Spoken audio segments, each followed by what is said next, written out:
Welcome to Pod Field at No Place live at Fort McMurray to kick off the season for the Fort McMurray Giants. My name is Sobi Hammond, and something that's a little different this year. Not only are we on FloCollege, but I have somebody that I'm terrified to call games with just because of the skill set that he brings. A local icon in my eyes, a up and coming broadcasting superstar, especially in the world of junior and collegiate sports, the voice of the Fort McMurray Oil Barons, my good friend Matt Decker. I was going to say, be careful if Jerry Neville hears you calling me the voice of the Oil Barons. He might have an argument there. But hey, it's a pleasure to be on here.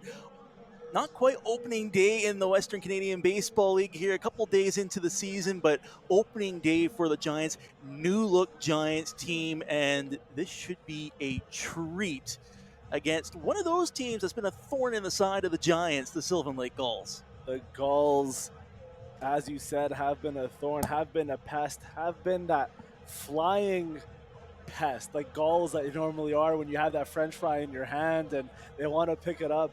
Always being a boot to the Giants at the end of the season, in the playoffs especially. The Giants, with new general manager Josh Ionetti, looking to change things up here, and we'll see how that's going to look. In case you didn't hear the lineups to start things off, for the Sylvan Lake Gulls, number 12, Noah Conning in center field. Number 2, Brooks Bachman in at second base. Number 18, Matthew Brandon on first base. Number 14, Jimmy Peltier on third base. I can't even read my own writing at this point, man. What a great start to the season. Sorry, number 13, Trip Roy behind the plate in the catching position. Number 24, Aiden Macris as the designated hitter. Number 38, Simon Baker on right field. Number 5, Bryce Hampton in left field. And number 16, Rowan O'Connor wrapping up the lineup. And the starting pitcher for the Gulls is number 23, Cam Diaz. For the hometown Giants, things do look a little different here. Leading things off, number 25, Miles Murphy, and he will be on the second pillow and looking to make some big defensive plays tonight. Number 28, left field. Number 34, Matt Rose on first base in spot number 3 in the cleanup spot. We're excited to see this young man. Number 15, Gianluca Montanero in the designated hitter position. And boy, oh boy, we had an exhibition game on Wednesday, and could he swing that bat? So we look forward to that. Number 4, Matt Kavanaugh at shortstop. Number 21, Elijah at center field. Number 3, Nick Suve behind the plate in the catching spot. And wrapping up the order in the final 3 spots, number 13, Grant Scholzen on third base. Number 26, Connor Rainey field. And then the pitcher on the mound, number 41, Chris Billing. It's a bit of a throwback for the Giants this year. I mean, we heard there's a new general manager, also a new coach, and a man who's familiar with this program here. Ray Brown was with the team for the 2019 and the 2022 season. Remember, there's that little bit of a gap in between because of a certain some sort of an event that took 2 years in the world there. But lots of good when Ray was here with the Giants for those 2 years. They made the playoffs one of those years. They broke the franchise record for most strikeouts. He's excited to be back here in Fort McMurray. Only 4 returning players from last season. Lots of new looks with this Giants team. It's going to take a little bit of getting used to from both of us. For me especially, you're a professional. You come prepared. And I do apologize to the fans at home if you'll hear my voice breaking up here or there, or a cough every once and again. We had Spirit Day today at work. So for those that might not know, I'm a vice principal at a school, and we had Spirit Day. I was the MC for that Spirit Day, so I had to get 1,700 kids excited, and not only get them excited, but keep them excited. And our audio system at the school is not necessarily top notch, so I was maybe straining my voice a little bit more than I needed to. especially knowing that we had this tonight. But regardless, we are excited, especially for these young guns that are here from all over the place: San Diego, California, Spokane, Washington. We got some local Albertans, and we got some local boys on the roster as well. And we're excited for you folks to join us on Flow College. So, with that note, as the coaches and umpires wrap things up, a message from some sponsors.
Ladies, I'm just gonna jump up there for a second. I just want to step on you, alright?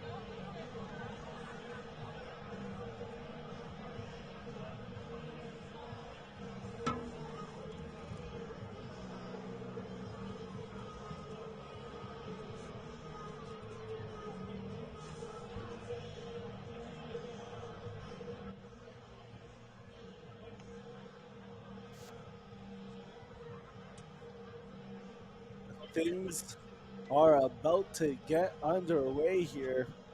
You see Chris Billing warming up, getting ready to go as Noah Connings approaches the plate. Very interested to see what Chris Billings brings to the table. He's in a bit of a gap year right now. Played with Phoenix College Bears last year and or a couple years ago, and had a bit of varying results from Utah. He's a lefty, and there's a number of these lefties in the pen for the Giants. One of the many new faces on this team. And a ball in play coming in second baseman, able to get the ball out. Number 25, Miles Murphy, with some quick feet by the youngster. He showed a few of those skills during the exhibition game against the under-18 Oil Giants. Just attacked the ball, snapped it over quickly, and a good first at-bat for the Giants. A pitch high and ball number one. So, for the folks at home, and Matt, I appreciate your patience with me. It is a new setup as swinging strike from Bachman. We have to produce this game as well as broadcast this game. So if things look a little delayed on your side of things, we will try to make sure it's as up to date as possible and as quick.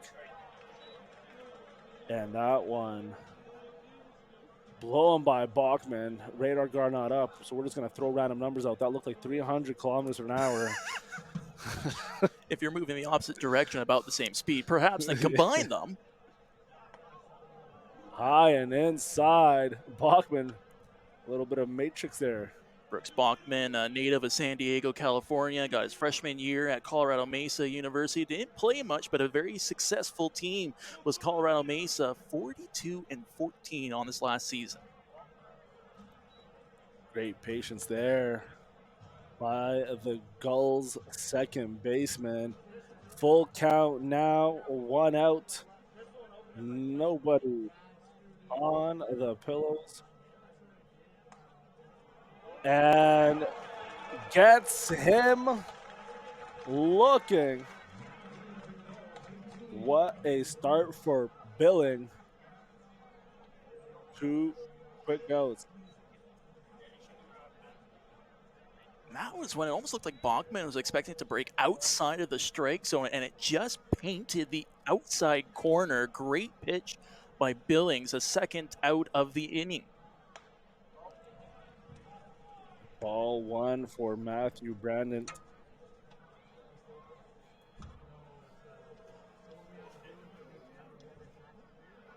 Billings getting that inside corner.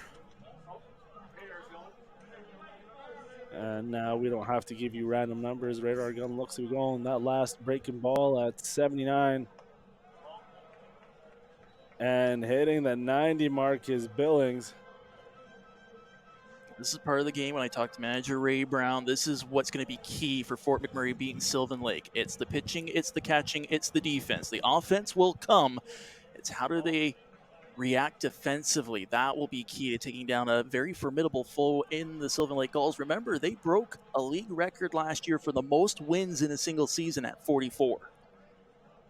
Did fall short in the playoffs, though.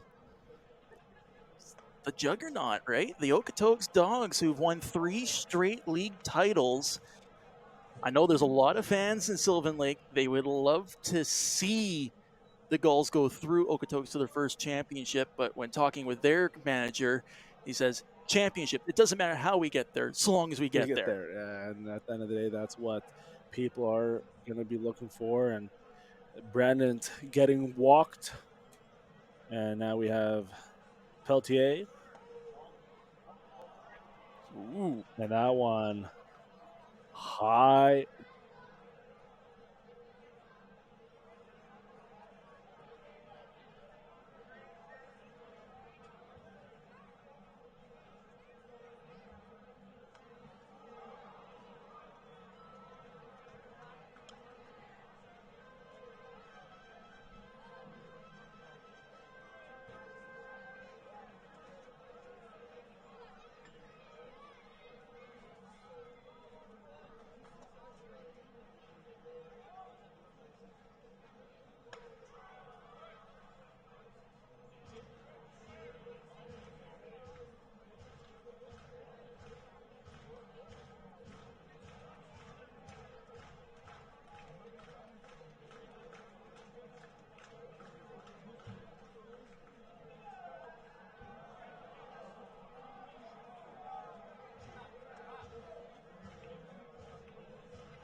And welcome back, Miles Murphy at the plate with the starters facing off. And Diaz for the Gulls.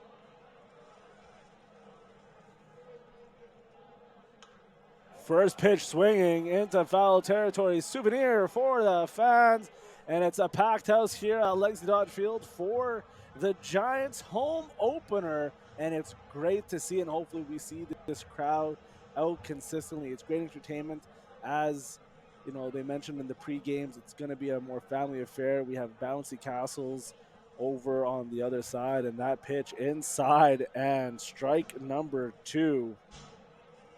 You can just feel an excitement in the community for this team. I mean, again, a lot of changes in the off season, but a lot of good changes by the feel of a lot of people in town here. A lot of excitement behind Ray Brown and the team. And strike 3 gets thrown out.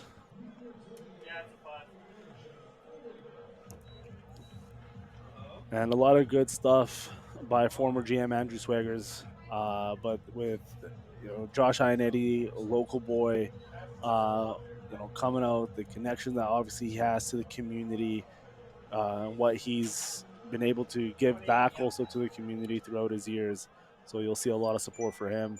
And now we have Elijah Olabe, swing and a miss. You can tell the Giants batter is a little aggressive early on, swinging at every pitch they've seen so far, and it's trying to find that balance. When to be aggressive, when to sit back and wait for that pitch. Could also be opening day jitters for a lot of these guys, too. And a 0-2 count for Labe. Diaz wanting to work quick here. Ball 1 to label. As with a large new roster, we're trying to figure out pronunciations properly. We will always, I know myself because Matthew's a professional, Matt Decker, I will always do my best to pronounce names correctly my whole life.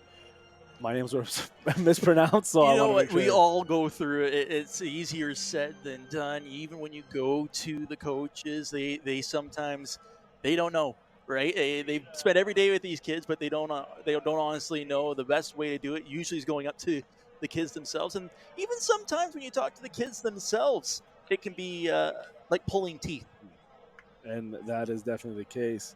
Olable 2-2 count after a foul ball and a ball there. Staying alive with this at bat.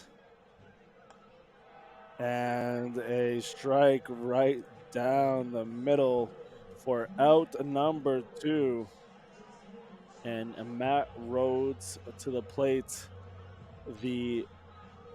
I want to know if there's any relations to the world famous Dusty Rhodes. Unlikely, but I like where your thought process is on that one. I mean, the kids from Monument, Colorado, sophomore year, just wrapped it up with Concordia University, and a very acclaimed player at that. I mean, made the all-conference team this year. It's the freshman of the year in 2024. A very good team in Concordia University, finishing with a 41-13 record, including only 3 losses against their conference. So he's got some pedigree behind him that he brings here to Fort McMurray. And Rhodes 1-1 count laying off of that one. On the flip side, facing a very good pitcher in Cam Diaz from Sam Houston State, another one of those NCAA Division I kids at Sylvan Lake. And even though the Bearcats struggled this last year, he had some solid numbers, and he really solidifies the starting rotation for the Gulls.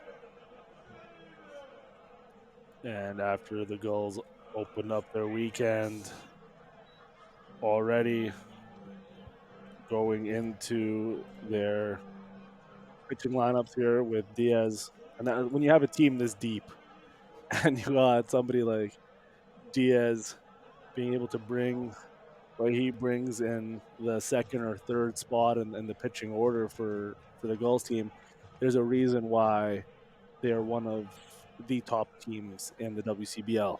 And we haven't even gone to talk about like Mickey McClaskey, for example, who's from Gonzaga. We haven't talked about Josh Tucker, who's been in this league for about 3-4 years. Ball There's pedigree. playing. What a snag by Peltier. The third baseman lays up and gets the outs. That does it for the first inning. We'll be back for a second after this.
Alongside Matt Decker, the Giants' new, very professional color commentator.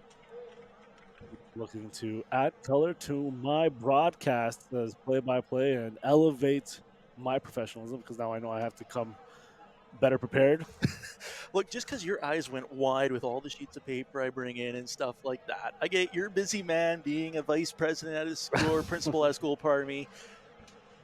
Right? You don't have a lot of time on your hands like myself where I can write up all this sort of stuff. I have no time. I got home at 5:30, said hi to the kids, and then came home. Back to back strikes for Billing to punch out Aiden Macaris and Simon Baker, the right fielder. And that was big for Billing to strike out the designated hitter with 3 pitches and get the first out on the board quickly here in the top of the second. Well, on top of that, make sure that he can get further down into the lineup as well, save that arm a bit.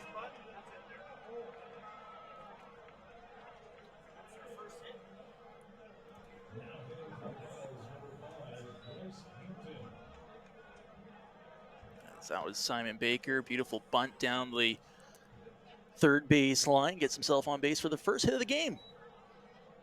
And it's been a defensive affair here to start things off by both teams, and kind of caught me off guard because I personally wouldn't have expected a bunt there. And Baker executing that beautifully. Bryce Hampton at the plate. That one inside for strike number 1. So is Country 93.3 doing radio broadcasting? No? What are they doing?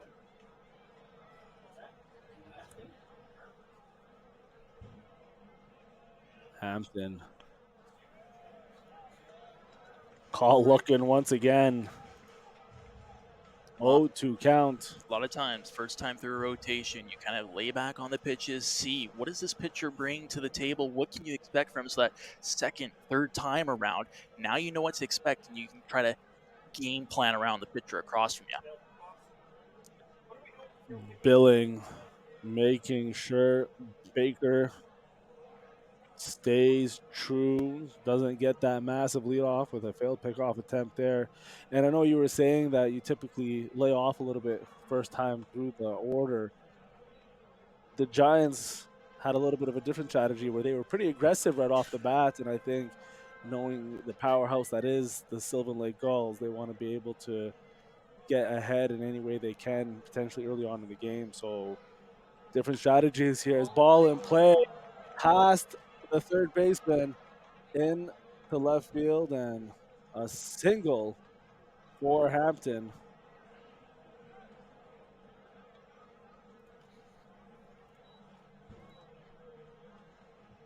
Second hit of the game.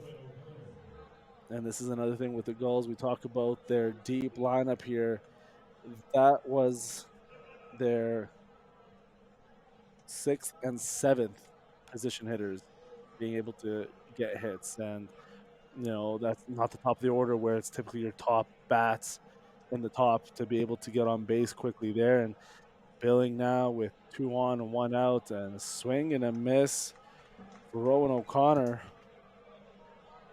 Again, you look at where a lot of the guys that the Gulls are pulling from, a lot of Division One players on that team. They can afford to have a deeper roster than most. Again, they want to take down the top dogs, if you will, in the league, and looking to build off of what was a record-breaking season last year. That breaking ball.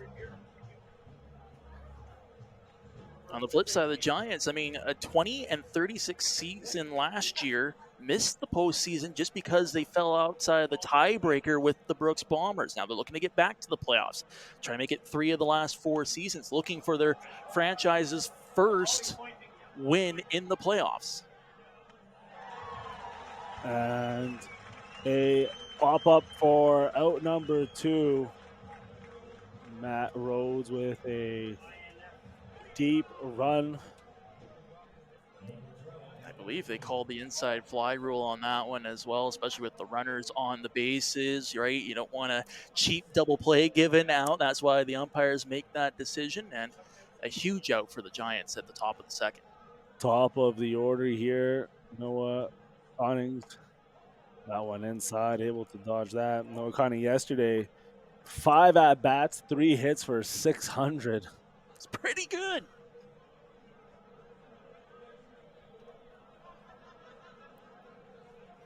And takes ball 1 and his second go around here facing Billing.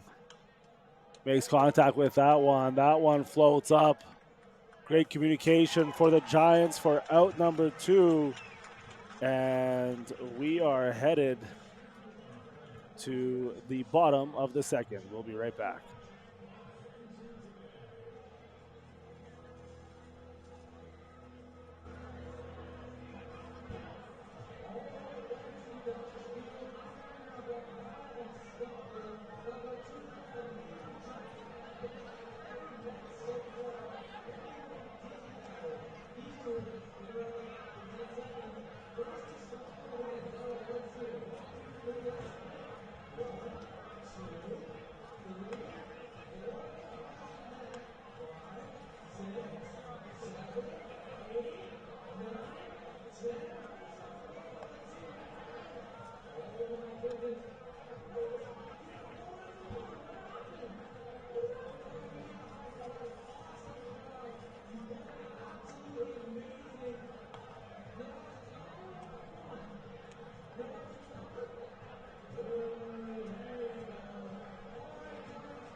Welcome back, all fans, to Alberta. Bottom of the second. Folks at home, last year we went live in inning number 5. This year we're switching it up where we're going to go live on Instagram at Sobi Hamid Live. Once I learn how to use the system better, I'll start putting the Instagram tag up where we love to communicate with the fans. We love reaching out to the fans and getting a hold of them. So you could follow me at Sobi Hamid Live. We go live in inning number 3 this year, and back-to-back strikes for Montanaro. Montanaro from Aurora, Ontario. Designated hitter for tonight, but one of a couple of very capable catchers on this Giants team.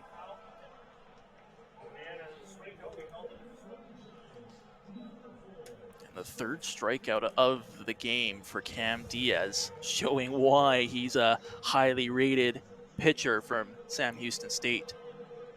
And now we have Zach Kavanaugh wanting to break down Diaz a little bit here. That one outside.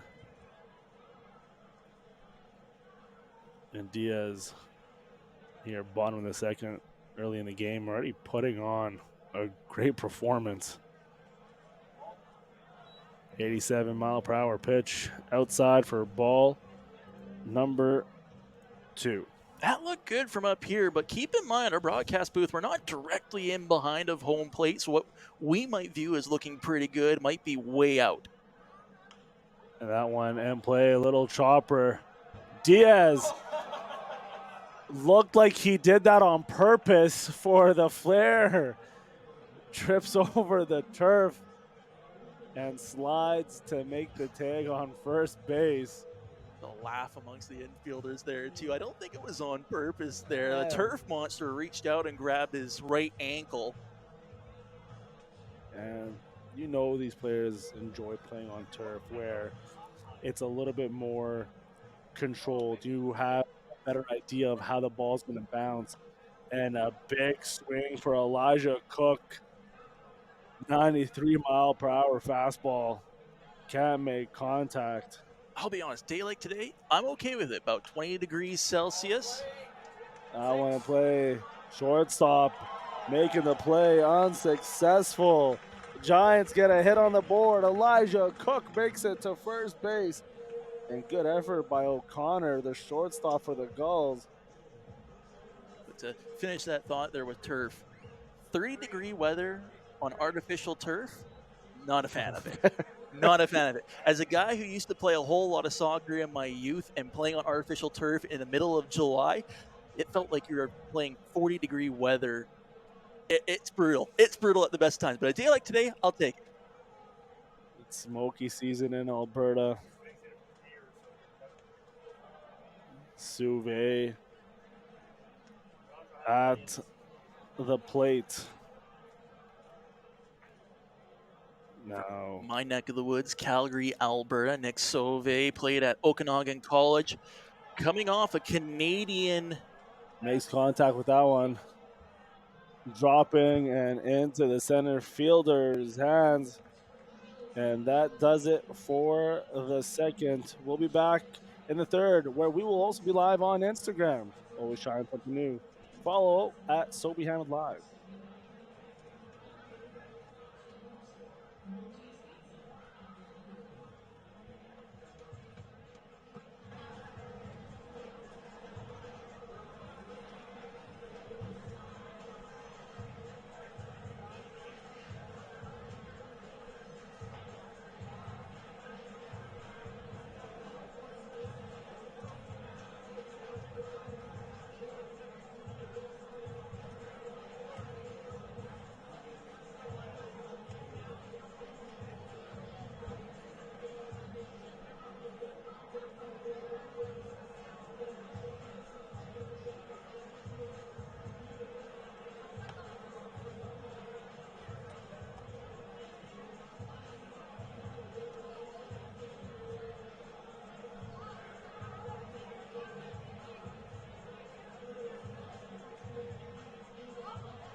welcome back, baseball fans, and welcome to everybody on Instagram. Ball and Play, going to foul territory, and it is Downstairs off the wall. We are live on Instagram for the first time this Giants season with a new look Giants.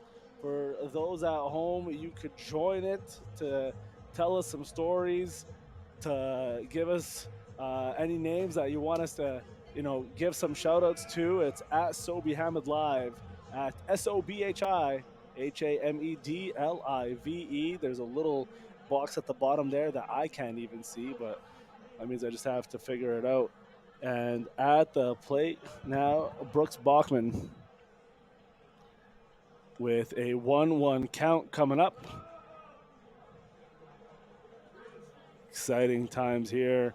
And joining me on the Instagram Live this year, Matt Decker, the always professional, always prepared, and Billing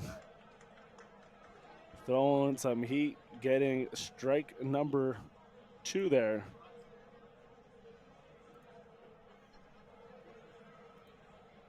Doing my best here. It's been a solid game. It's been a defensive game between these two teams. First game of the season for the Giants, second one of the year for the Gulls. And I know it's a little early to say it, but Giants trying to ruin the Gulls' perfect season. And with that, they're hoping for momentum for the season. And former Suitor Mike Tyson Gillis, I am the commentator on the live stream where you could check this out on FloCollege. It's a full count now for Bachman. Swing and a miss. Strike 3 for Billing.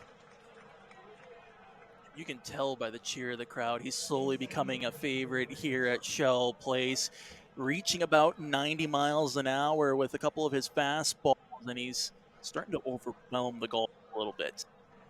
Now it's just a matter of how deep into the game he can go. Matthew Brandon coming back around. Walked his last at bat.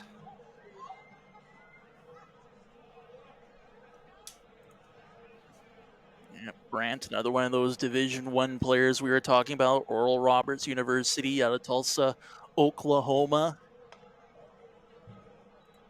Looking at a little bit of a veteran presence to this Gulls team. It's a junior out of Mansfield, Texas. And this junior showing some patience. That's some veteran patience there. As a junior, back-to-back balls, not biting on anything Billing is throwing. Well, and Brant wasn't always a Division I player. He just joined Oral Roberts University this past season, spending his freshman and sophomore years at Howard College. A very successful program out there as well. 3-0 count. Look for him to swing. 4 straight balls. I was a little caught off guard, as I personally thought that was more to the middle than some of Billing's other pitches. But once again, we're all the way up here, not down there. We got a perfect view of the first baseline, however. We got a great view. At the end of the day, this is a beautiful park, and we are very fortunate for the view that we have here. Billing.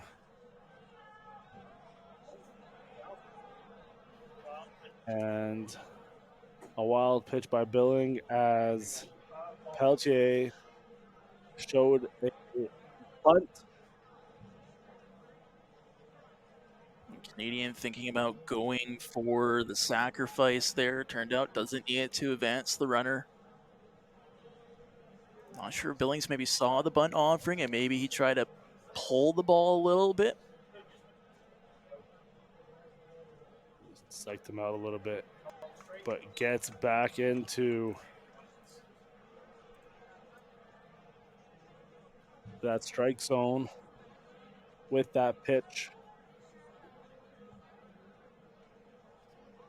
That fastball working well for him, especially up high.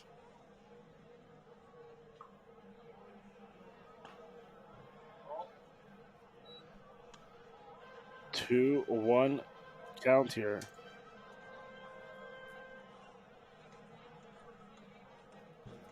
And once again, for those joining us on FloCollege, there might be a little delay with that score bug that you see in regards to the stats. As we're figuring out that one low at the feet of Peltier for ball number 3. He was hit by a pitch the last time at bat. That one was close to catching him across the ankles as well. So the first one hit him off of the right hand.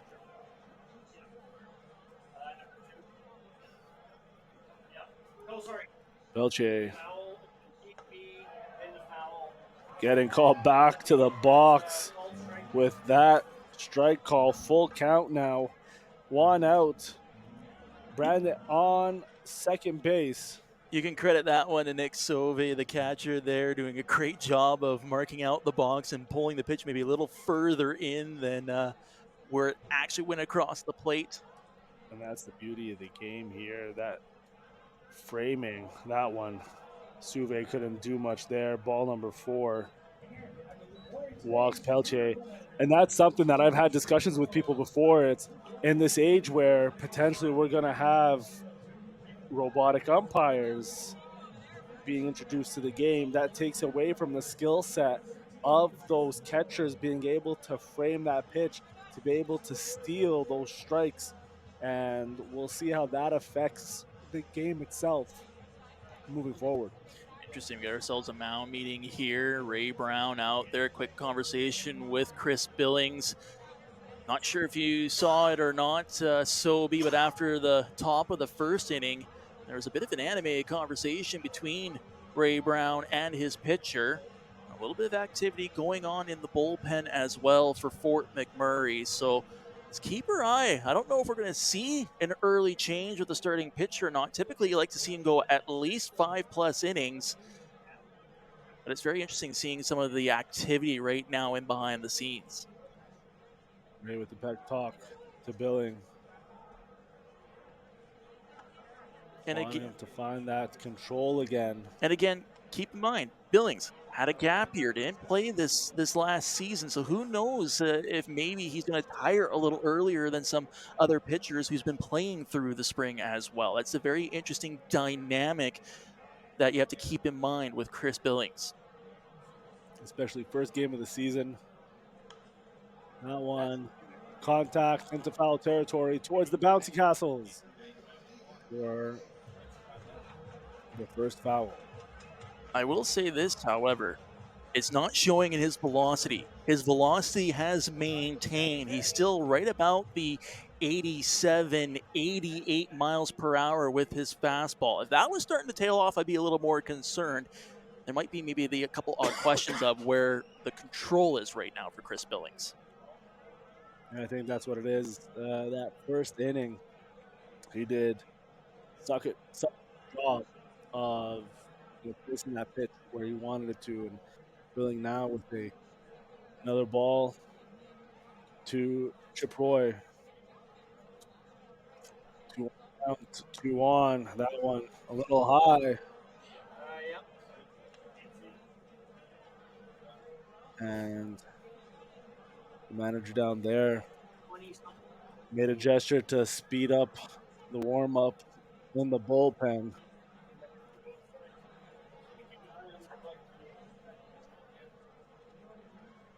Three-one count. That one inside, but in the strike zone to give up the full count, 1 out. I think all 2,000 people in attendance thought that one was a ball, except for the man in behind the plate who said, nope, that's a strike. And at the end of the day, it's only his opinion that matters.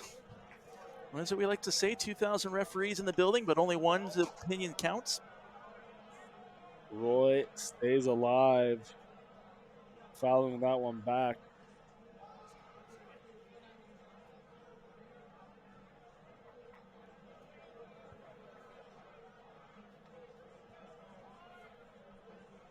Fans are also in a little bit of a murmur because this is the beer batter who's up at the plate. Roy staying alive.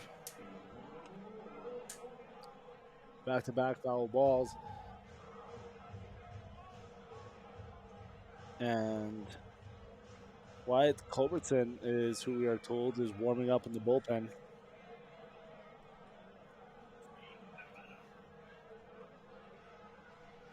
Full count, 2 on, 1 out. And what an at bat for Roy here. Continuously fighting. And what a matchup between Roy and Billing.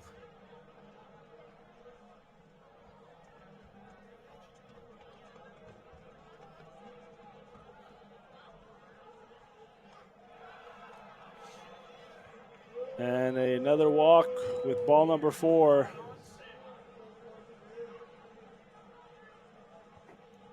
That loads the bases too. It puts the Giants in a bit of a jam. Ray Brown coming out, and we're going to see a pitching change in this third inning.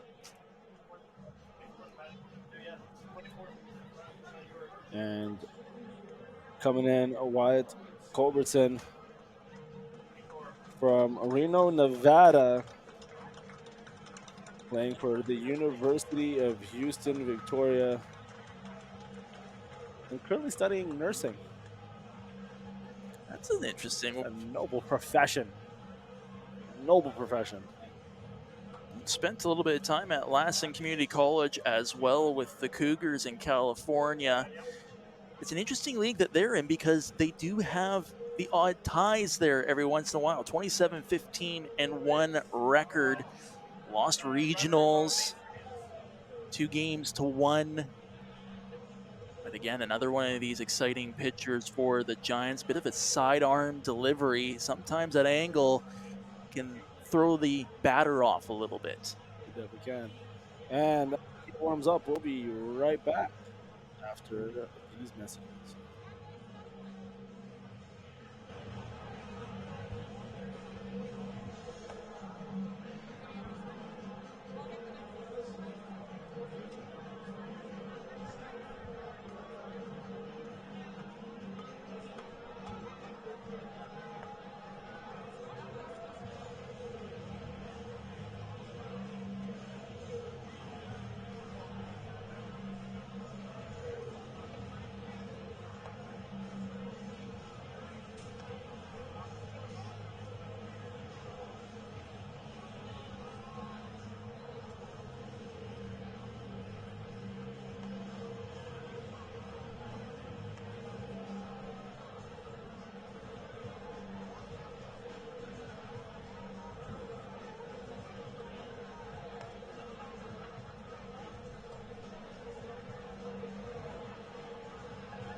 What's the one thing you all are looking forward to the most with the new season starting today for the Giants?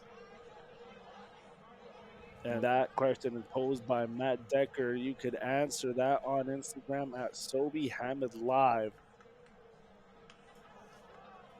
And that one dropping in, bases loaded. Will get a run to score. First pitch swinging, McMurray.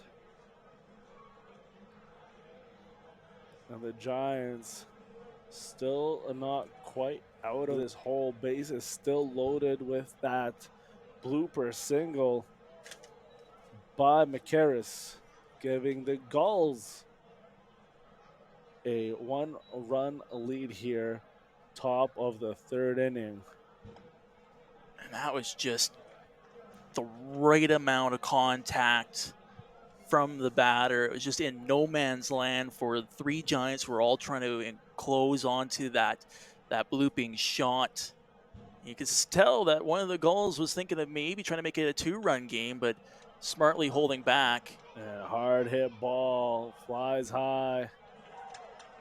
And a great job to track that ball is Zach Kavanaugh.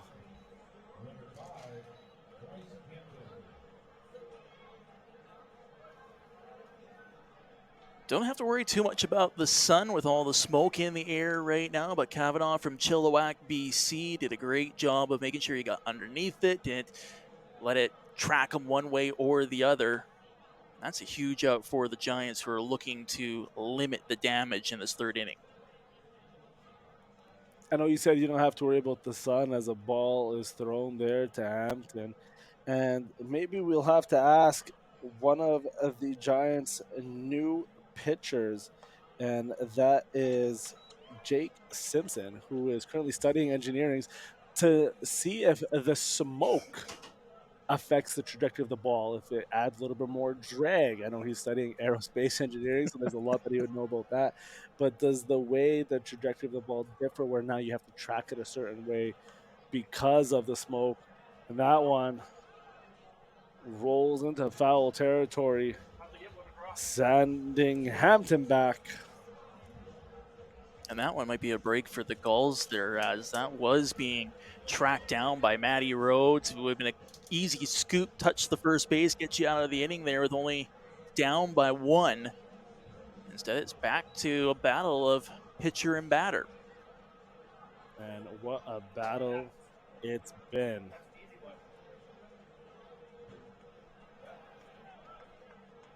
Able to check that. It's 3 check pitches for the Gulls, all going Sylvan Lake's way. Still 1-0 in this contest. Contact made. Kavanaugh coming in, making the play to get out number 3. And that is the outstretched arms and legs of Matt Rhodes to be able to make contact. We'll be back. Bottom of the third coming up. We're still live on Instagram at Sobiham with Live.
Welcome back alongside Matt Decker.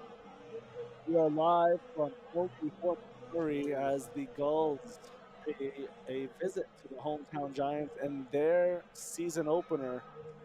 And Diaz, the starting pitcher for the Gulls, putting on a show, having Grant Schultzen swing at that first pitch. And it is out and number 1. It's almost like right now, if you're the Giants, you're looking for ways to start extending these at-bats for Cam Diaz. Start to wear him out a little bit. You've already went through one pitcher on the home side. Now can you start getting into the bullpen for the Gulls? But Diaz has done a great job of selecting pitches. And he's finding the edges of that strike zone, as we just saw right there. Putting on a clinic here. It's still early in the game here, bottom of the third. And he puts Connor Rainey into a 1-1 count here with 1 out already on the board, getting Schultzen to swing at the first pitch. Made contact with it, but a fly out center field and an aggressive swing by Rainey, missing that one. It's a 1-2 count. So they're going to try not to butcher this. I believe it's Pflugerville, Texas is where he's from. Junior with Dakota State University. The only reason I say that is I'm not sure if that P is silent or not. Otherwise, you try to say Pflugerville or something like that. You know, a silent P is not a bad thing, especially when everybody's asleep late at night. But the idea, the idea is, it's not a foul ball there, or it is a foul ball. We have ourselves a 2-2 count with 1 out. You know, joke with a buddy of mine. Last name used to be Thompson, but he was spelled without the E. And whenever somebody would ask him, what's the last name? He's like, Thompson, but it's the dry way. And he was like, what? What do you mean dry way? There's no P. And I always found that was the silly humor that gets me going. Foul tip for strike number 3. Out number 2. And top of the order for the Giants, Miles Murphy. Seeing if he could make a difference here. 4th strikeout of the game for Cam Diaz. He's only allowed the 1 hit, team up by 1. He's been very methodical with his pitching. Oh my goodness, what a grab by the third baseman, Jimmy Peltier, getting that for out number 3. Heading to the top of the 4th. We'll be back momentarily.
Coming in that last inning for the Giants after billing with a solid start.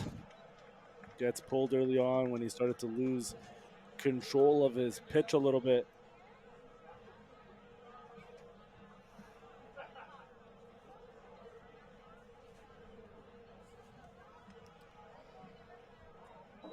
And behind on the count early here is O'Connor.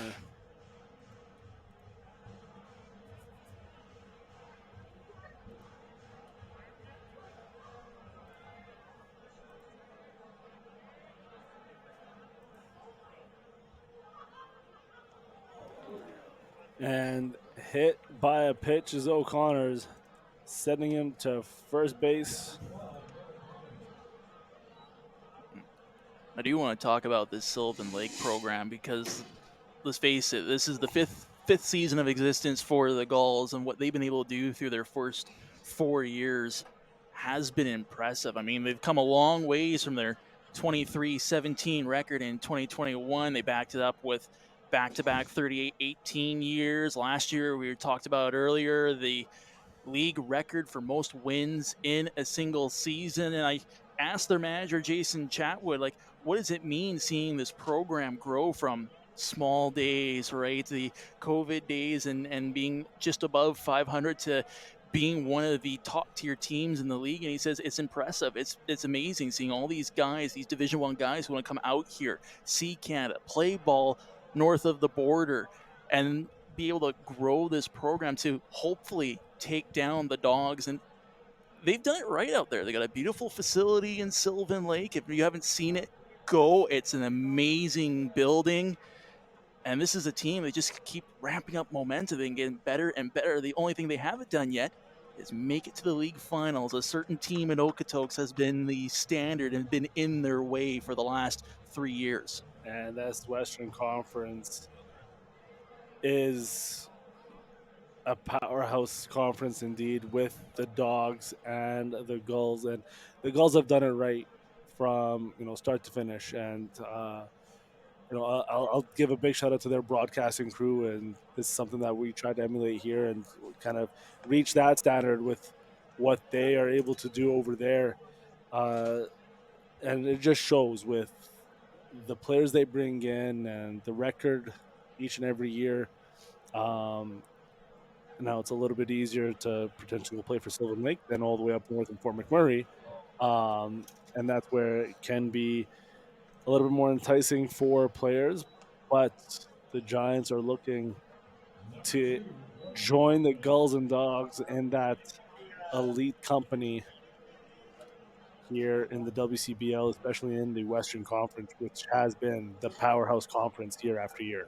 Well, and it's not just attracting the big guys. I mean, there is a bit of a pipeline from Gonzaga University in Spokane, Washington to Sylvan Lake, and it helps when one of your assistant coaches has a track record with Gonzaga University, but they also look towards some local players as well. St. Joseph Academy in Red Deer, that's a bit of a pipeline for the Gulls. Neutral Hills, the Wranglers program out near Provost and Coronation.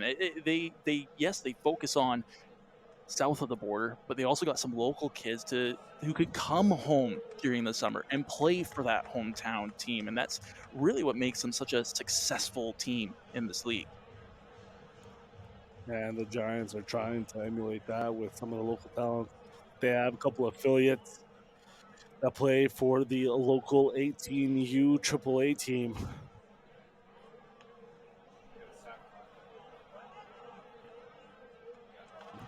Sacrifice bunt. Bachman advances the runners.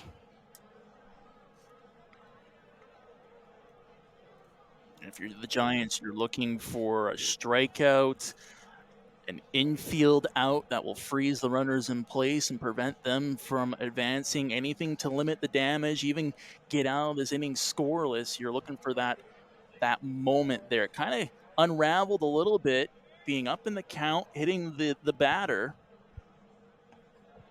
Look at the amount that O'Connor is advancing. You can tell he's looking to be aggressive with the base running. And anything that gets sent out. There you see the opportunity that the Gulls are able to pounce on, as Brandon making his way.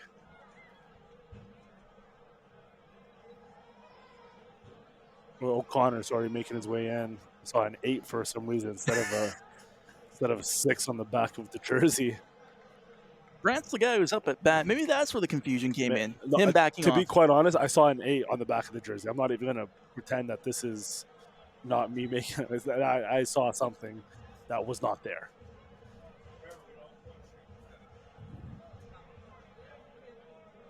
And Culbertson. 1-2 count, 1 out. Big swing. Massive.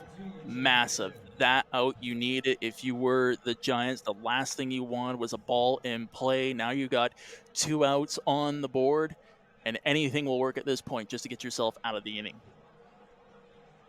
And to be in the spot they were in and only give up 1 run is going to be a successful inning for them.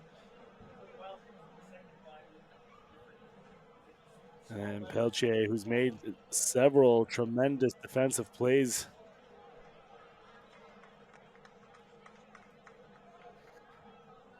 Now I've heard, and someone can correct me, maybe somebody from Montreal here, but Jimmy apparently is a given name for Peltier. I believe his actual name is Charles Etienne, from at least a little bit of research I've been doing. And another wild pitch brings another run in for the Gulls. And that's not what the Giants wanted here. Potential little opening weekend nerves for these players. I know it's still early in the season. This is probably one of the biggest crowds we've seen in the last couple of years here for the Giants as well. And Culbertson getting right back into that strike count. You know that manager Ray Brown won't be happy with the 2 wild pitches leading to runs. I mean, he talked to me before the game and he preached that it was the defensive side. That was going to be the difference between beating the Gulls for the first time since July 1st of 2023 and falling to 5-26 all time against Sylvan Lake. Full count here. Culbertson wanting to get out of this inning with no further damage dealt onto the scoreboard. But Peltier keeps things alive. And truly one of my favorite things in baseball. A full count pitch with 2 outs on the board because it's just down to these two. Pitcher, batter. I think it hit him actually, hit by pitch. That'll be what, the 3rd goal that's been hit by a pitch in this game. And we continue on.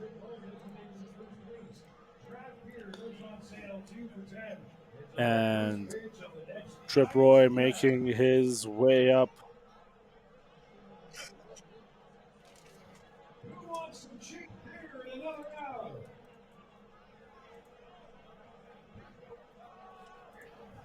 Oh, I apologize for that. Testing things out as we go along here.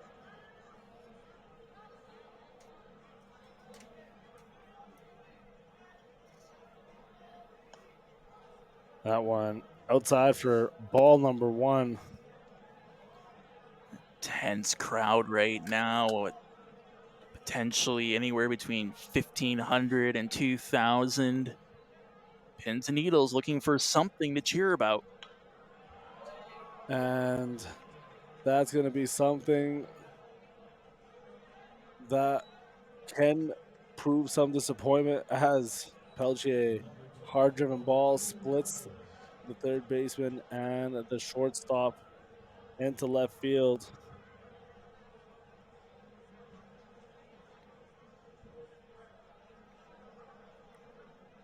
And Muckers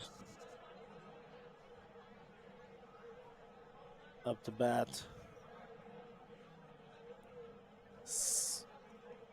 Got thrown out another wild pitch.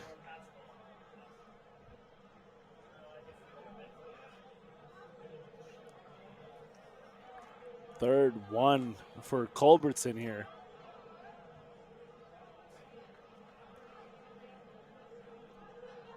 And the runner, Jimmy Peltier, was thinking about going for home for a second. He was about a third of the way down the third baseline before he pulled up and backed off to the base. Gulls showing some aggressive running in this 4th inning. They can smell the blood in the water.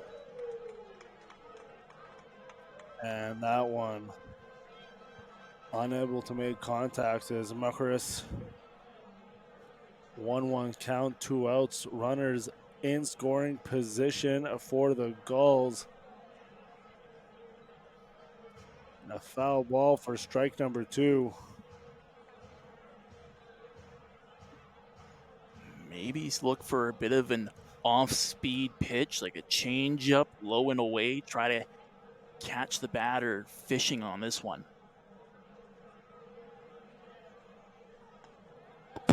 Doesn't need to. Goes right into the strike zone.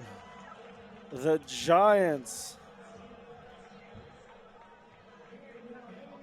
give up 2 runs in that inning, which, with the situation that was going on, it could have been worse. We'll be right back. Bottom of the 4th right after this.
Yeah.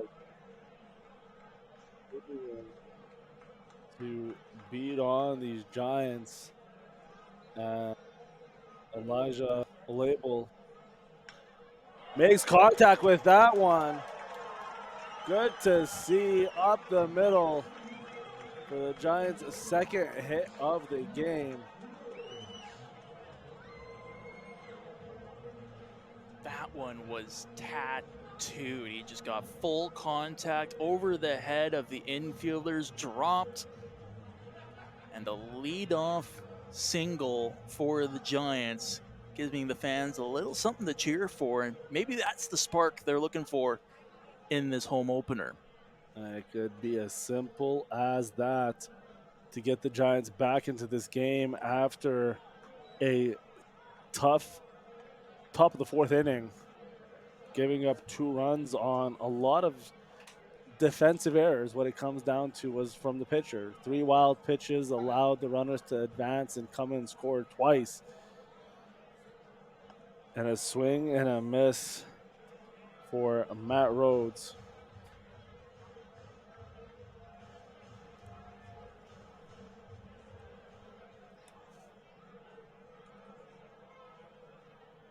It's a 1-1 count.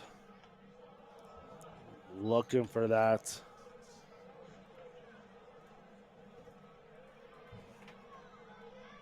Well, that was interesting because Diaz, fastball right off the hop, led to a ball and a couple of off-speed pitches, drawing swings from Matt Rhodes. Rhodes is a bit of a power hitter. 19 home runs in his collegiate career. Won't get one this at bat, however. No, trying to get to one every single time he swung that bat. 3 swings, 3 strikes. Designated hitter Montanero. at the dish. He can damage the ball if he makes contact with it. But Diaz, 87 miles per hour, blows by Montanaro. Montanaro, a well-traveled young man, as mentioned earlier, from Aurora, Ontario. Whoa! A great hit. Double for Montanaro. That one just a little too spicy past the first baseman. Just hold that thought for a bit there. Wow, that one had some power. And the first baseman, Brandt, couldn't quite handle it. Bounced off of his glove and went right through to the outfield. And as well as Montanaro is traveled that ball. And I think just it being too fast, the first baseman, Brandon couldn't get quite a read on it. I think it deflected off his glove as well. And then it ricocheted out into foul territory, making it a little bit more difficult for the right fielder Baker to make it. 0-1 count, 1 out, runners in scoring position for the Giants. A swing and a miss for Kavanaugh. This is where it's still early enough in the game where you don't have to play that hero ball. Don't be the one that's going to try to get both these guys in to cut that lead to 1 for the Giants. Get that ball in play, something like that, and it is in foul territory. Had everybody in the press box and everybody in Legacy Dodge Field excited. That was close. Just a couple of feet to the right. That would have dropped. It would have given the Giants 2 runs on this play. As hard as it is, you want to stay a little bit patient with what Cam Diaz is throwing to you, but there's a lot of promise. The Giants have to find a way to take advantage of Diaz, who's having a bit of an off inning right now. And as you say that, Diaz comes back with that. It's still very fast changeup. 81 is still very impressive and gets the strikeout. And it's out number 2.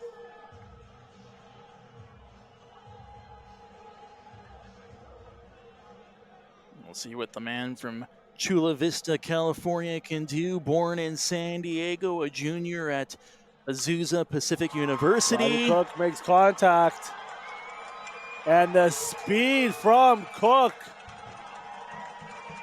gives the Giants a run on the board.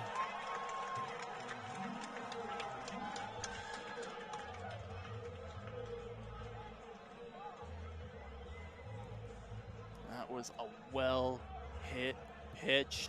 Too tough for Bachman to handle and make a play on. He did a great job diving out, at least preventing it from being extra bases and extra runs against. But now with the runners on the corner, let's have a look, see what Nick Sylvan can do if he can keep the momentum going. Ball 1 to Sylvan. See, and what makes it a little bit more difficult here is a 2-out situation, so you can't play that sacrifice game. But with Diaz falling here a little bit in this inning, giving up a couple hits and a run, with Sylvan and the Giants capitalize. Makes contact with that one. It's sailing deep. And the center fielder, Noah Cunnings, gets on his horse and tracks it down to end the 4th. Giants score a run. However, still down by 2. Gulls up 3-1. We'll be right back.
back.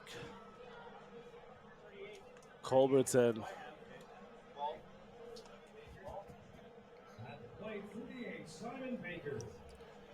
Simon Baker at the plate now. Ball one to him. Freshman from Cochrane, Alberta, attending Gonzaga University.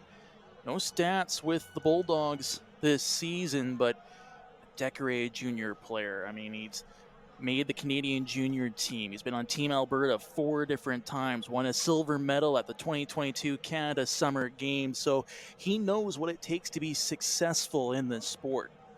And here's how I look at it as he faces a 2-1 pitch coming his way right now, swinging and missing there. To make D1, even if you don't play, is still a feat in itself, right? To be with the Bulldogs, that is Gonzaga, with a rich basketball history that they have, to be in that upper echelon of collegiate sports just shows what he can do. And what's even more impressive, Canadian doing it as well. Because here's the thing, if you have, for the NCAA, a Canadian and an American who are on par in terms of skill, the NCAA teams will choose the American and keep it within the country, right? So for a Canadian to be able to make it down into the States at a Division I program, that is impressive. And that just speaks volume to how hard these boys work getting up to those top tier colleges, those top tier schools, with the dream of making it to the show still there. And that one is drilled hard and deep. And what a grab by Elijah Cook, showing that speed once again. And let's see if this is going to work. We're trying replays this year, and you will see Elijah Cook potentially getting on his Mustang and chasing that down. Ray Brown, before the game, raved about the speed of his outfielders. And if that's not a perfect example of the speed that the Giants outfielders have, I don't know what is. That was tremendous. A good turnaround for the Giants here since the bottom of the fourth after that shaky top fourth inning. Not only was that going to be a hit, but that was extra bases. You're talking double, maybe even a triple with where that ball is going deep in center field. And almost a Willie Mays catch, too, from Cook. Able to track that down beautifully. And Culbertson with another strike 1-2 count here to Hampton. Gets him swinging for out number 2. What a turnaround here for the Giants.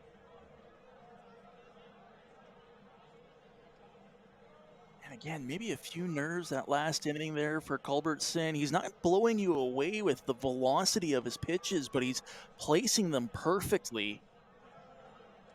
And a very efficient top fifth so far by the young man from Reno, Nevada. Straight to O'Connor there. And another one. O'Connor behind that pitch count. 0-2, 2 outs. Giants. Fans thought it was a strike.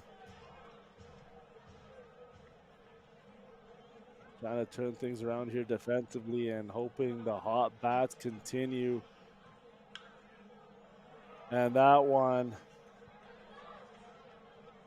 great contact by O'Connor, being down in the count, swinging very aggressively there. And Noah Cunnings into the batter's box he goes, looking to extend this inning with 2 outs on the board. The Gulls up by 2 runs, 3-1 here. And that's a good hit ball on the first pitch. Advances O'Connor all the way to third. O'Connor made it home his last at bat, showing a little bit of speed around the bases. A great hit by Connings, the Brampton, Ontario product. And the Giants still 1 out away from ensuring there's no damage in this inning. Culbertson getting a signal from Sylvan.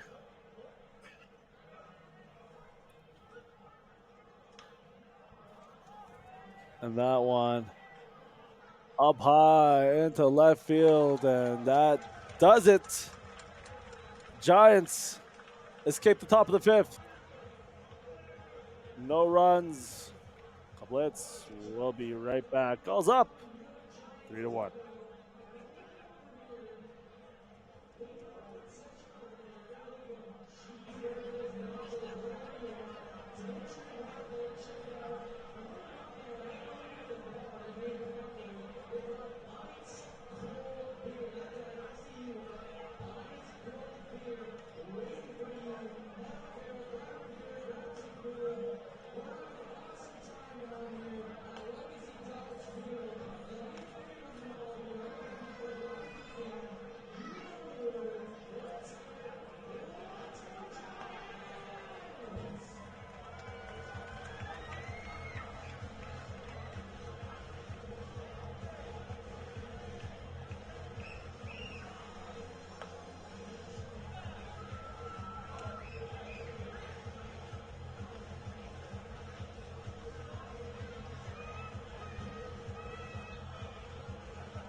Welcome back, baseball fans. WCBL action here in a beautiful but smoky Fort McMurray, Alberta. So we have it alongside the ever amazing Matt Decker, who's going to elevate and make the broadcast more colorful, as I somehow convinced him to join me on the broadcast.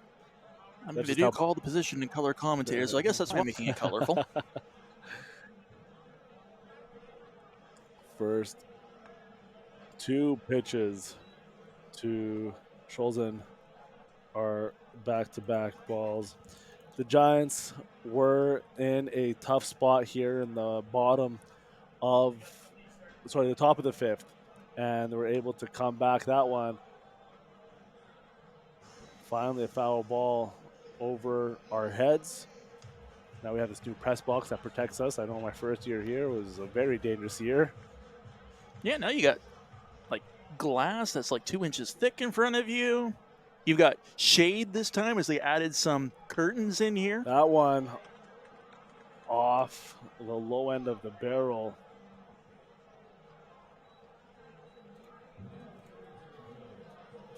And into the second baseman's arms.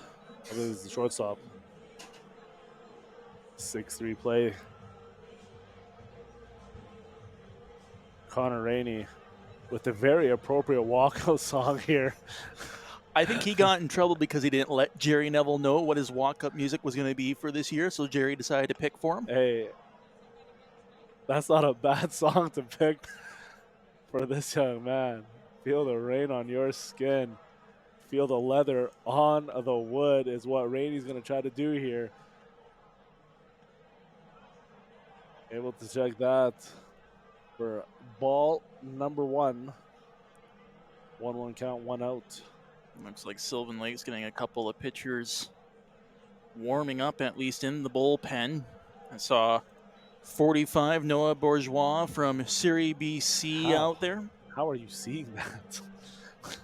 He happened to have his back turned to us right when I looked up. It's not even the back turned. It's not now. It's so far still. The 1-2 count. That one.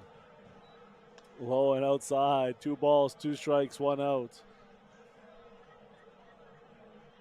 I'm sure they won't let me have the binoculars here either. May you continue to have a amazing play for your life. That one in play over the outstretched arms of Bachman. Couldn't quite line up the glove and the ball.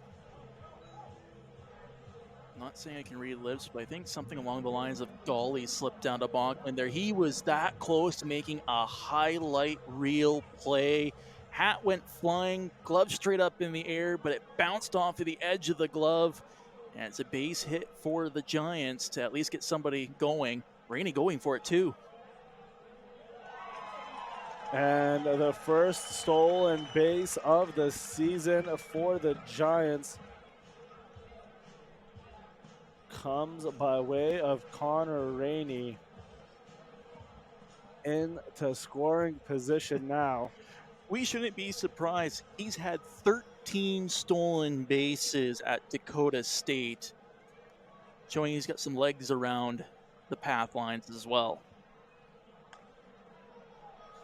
And Rainey technically on pace now for at least 28 stolen bases for the season.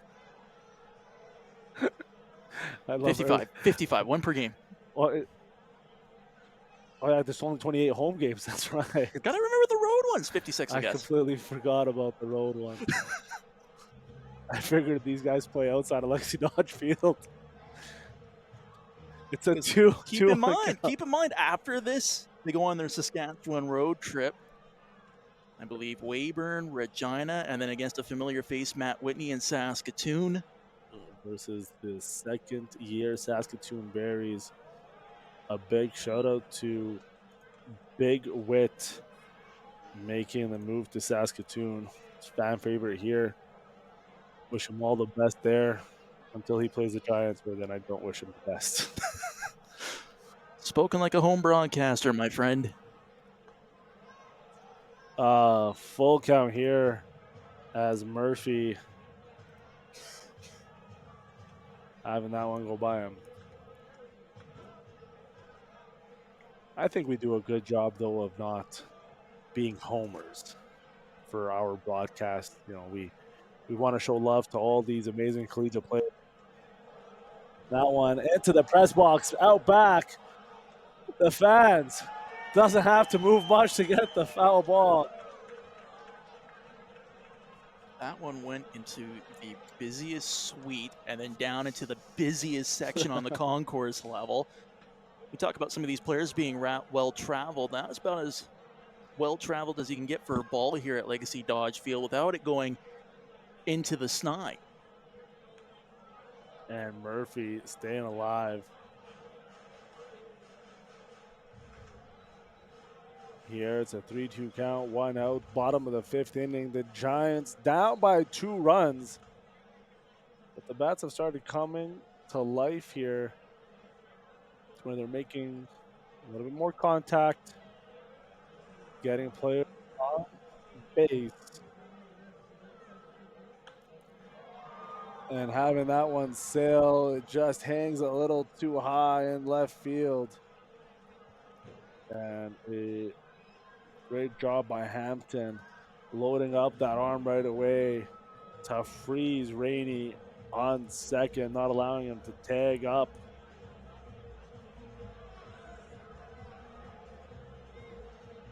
And a label.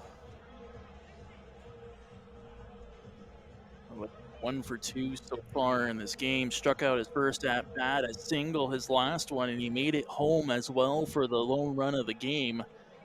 Looking to replicate that, bring Rainey home. I thought about it, but the changeup froze him a little bit for strike number 1.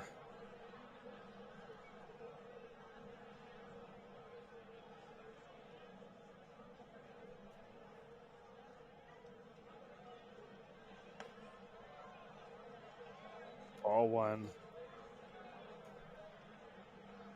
More action in Sylvan Lakes bullpen right now as well. I believe Mickey McClaskey is out there.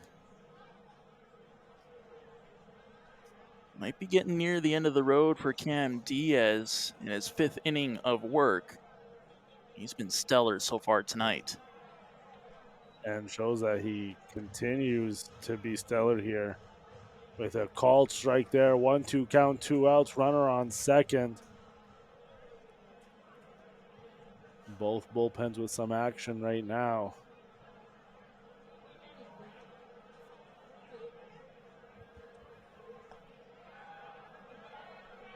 And that one outside, Diaz walking to the dugout.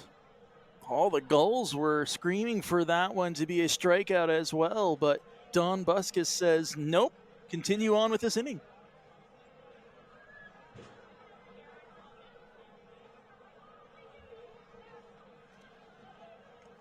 And a foul ball keeps the label alive.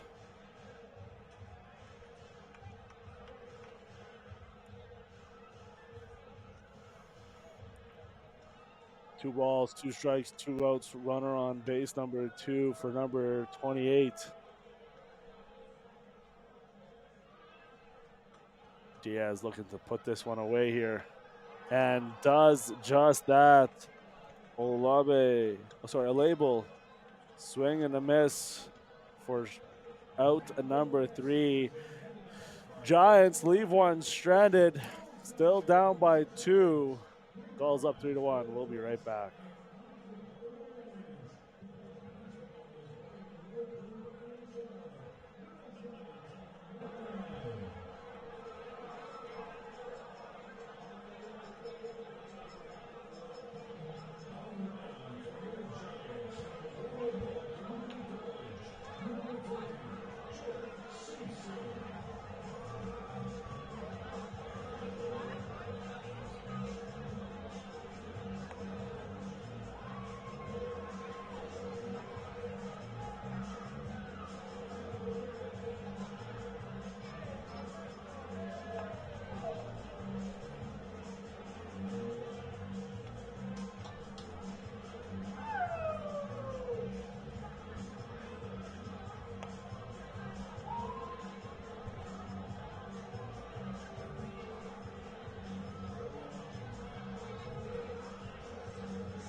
Back baseball fans, Toby Hammond alongside Matt Decker in Legacy Dodge Field press box, bringing you all the exciting action of the WCBL. We have a pitching change for the Giants coming in. Number 20, Jake Simpson, and there's a little unorthodox side arm throw as you see there, but gets strike number 1. And boy, oh boy, does this young man have some background. From Spokane, Washington, attends Walla Walla Community College. How about his most memorable baseball moment? 16 strikeouts in a summer game last year. He also dabbles a little bit with bowling, so a fellow bowler there as well, although he's probably more of the 10-pin variety than myself with the 5-pin. American fans are probably going, what the heck are you talking about 5-pin bowling? It is a thing up here in Canada. Third pitcher. Studious athlete as well, studying aerospace engineering. Sports management. Sorry, sports management. Who's the one? Oh, that's You're right. thinking of Wilson, I'm aren't thinking you? of Wilson. Jake Simpson is the sports management and the full-time content creator, Jake Simpson, as he's documenting his journey in baseball via social media. So the fans are picking up with the Let's Go Giants chant, trying to spark the hometown team in their first game of the 2025 season. And it's either to rally their Giant players in the outfield or rattle the Gull players in the batter box. And that one has Brandon staying alive, fouling that one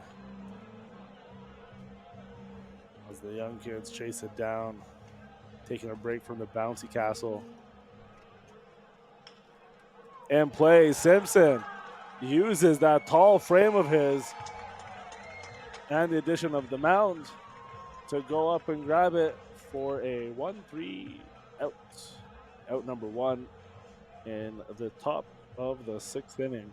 I tell you exactly how tall he is, but I don't know what the conversion is from centimeters to inches, unfortunately, there. Whatever 195.5 centimeters is. We're in Canada. 195 is what it stays. For anybody watching at home, Google it. I'm 6'1". That's all I know. Don't ask me what it is in centimeters. That must be nice.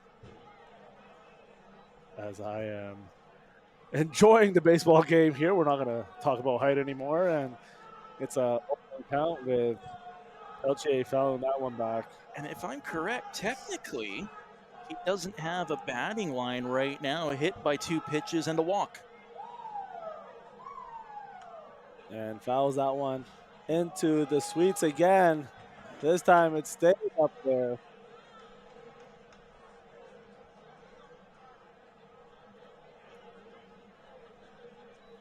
Oh, 2 count.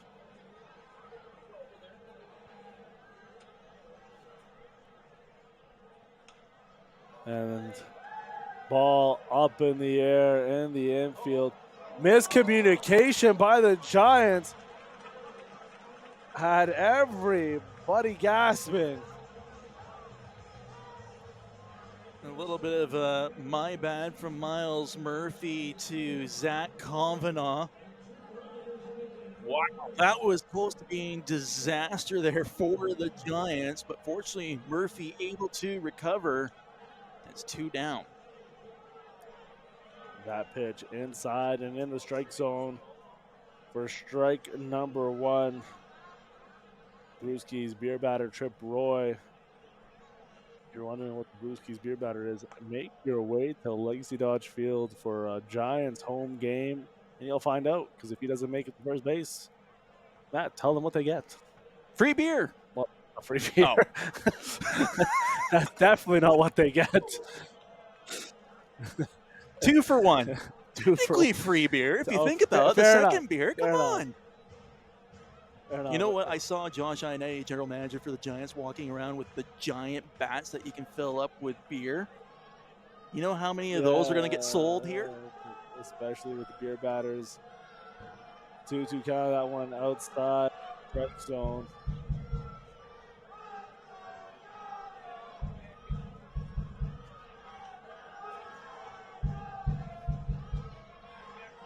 As the press box is reacting to some of the pitches they see.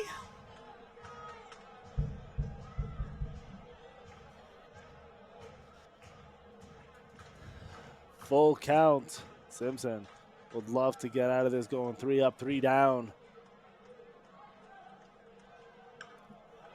Trip Roy hits that.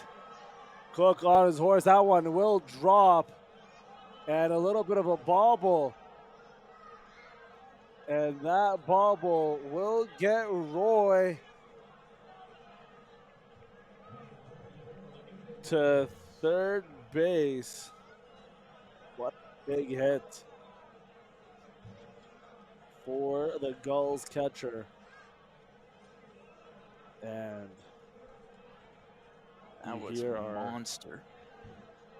Our announcer here, Jerry Neville, saying any other park in the league, that's a home run. This is a very pitcher-friendly ballpark. Uh-oh. And Cook able to get under that one. The Giants escape what could have put this game a little further out of one hit. Gulls leave one stranded. No runs. Gulls still up by 2, 3-1. We'll be right back.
All right, folks.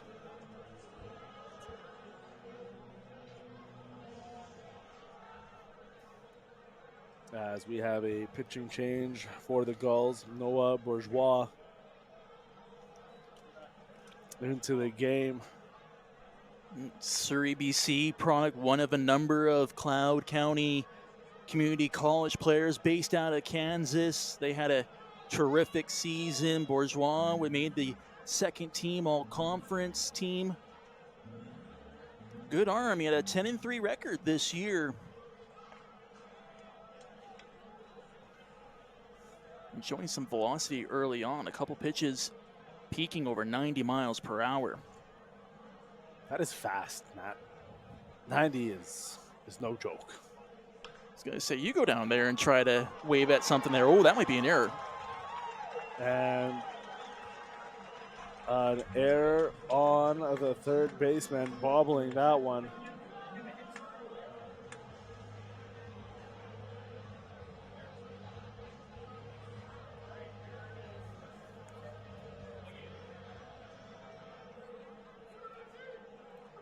First error of the game. Montanero is up.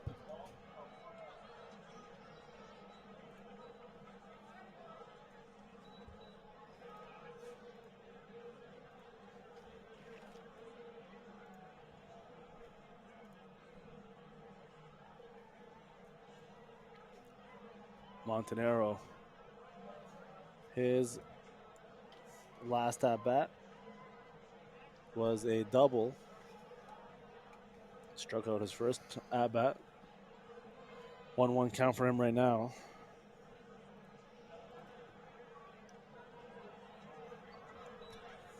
That one just dropping in there, catching him off guard.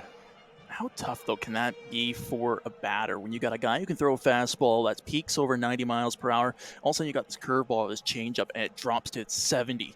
Like 20 miles per hour, that is one heck of a difference between pitches.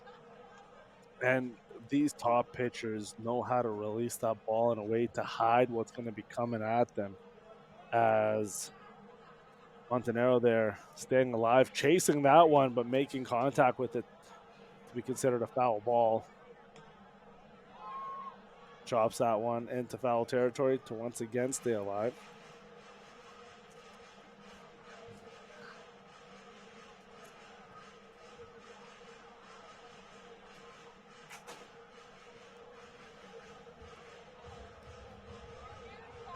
Giants tying run at the plate right now with no outs. And that ball will drop.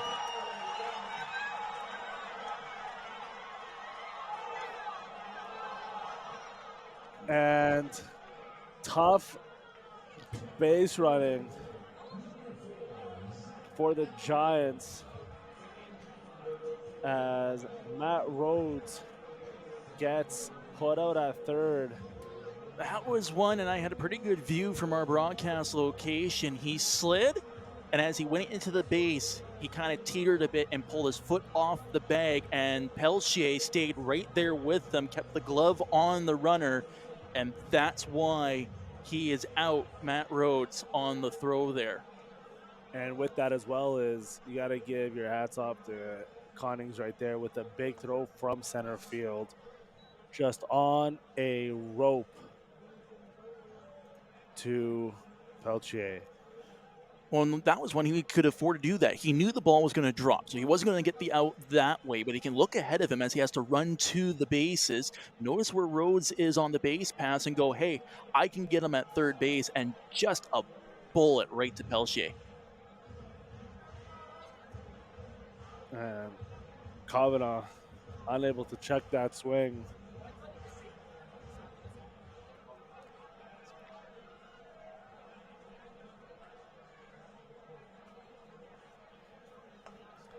And Kavanaugh swing and a miss for out number 2.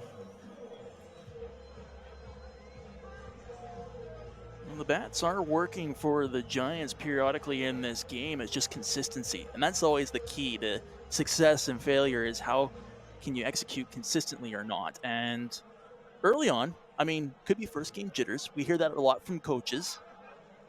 But there are some signs and some. Elijah Cook, grounder to the first baseman. The speedster just couldn't get there. And a eventful but quick inning for the Giants, leaving one stranded, getting a hit, and are still down by 2 runs, 3-1. We'll be right back with some more WCBL action.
Baker at the plate for the Gulls, who are still up by 2 runs. The Giants have been getting some hits on the.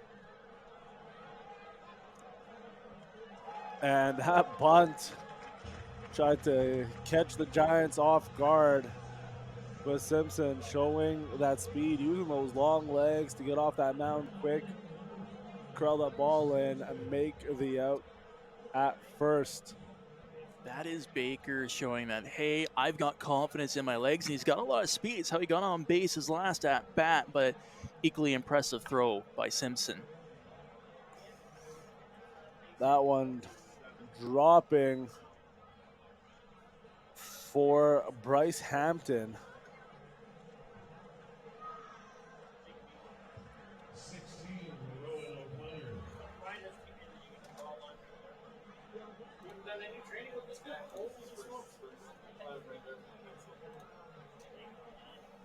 There's O'Connor, another Gonzaga University kid from within Washington State, Seattle to be precise.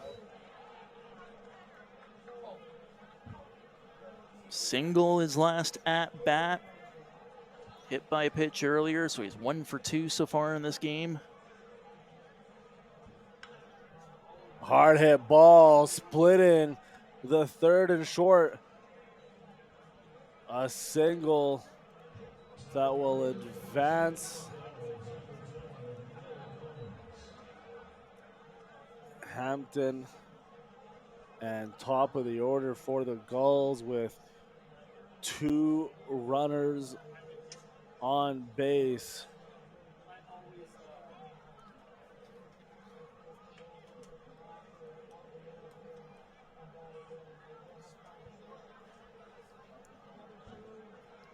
Conning looking to extend it. The tag and the throws. And a fielder's choice play as that tag by Miles Murphy got him kind of off balance to make the double play to first, throwing it offline a little bit, forcing Rhodes off the bag. I don't know if he was going to get the double play with the tag there, but you at least get the team down to 2 outs. What a arm by Nick Sylvan.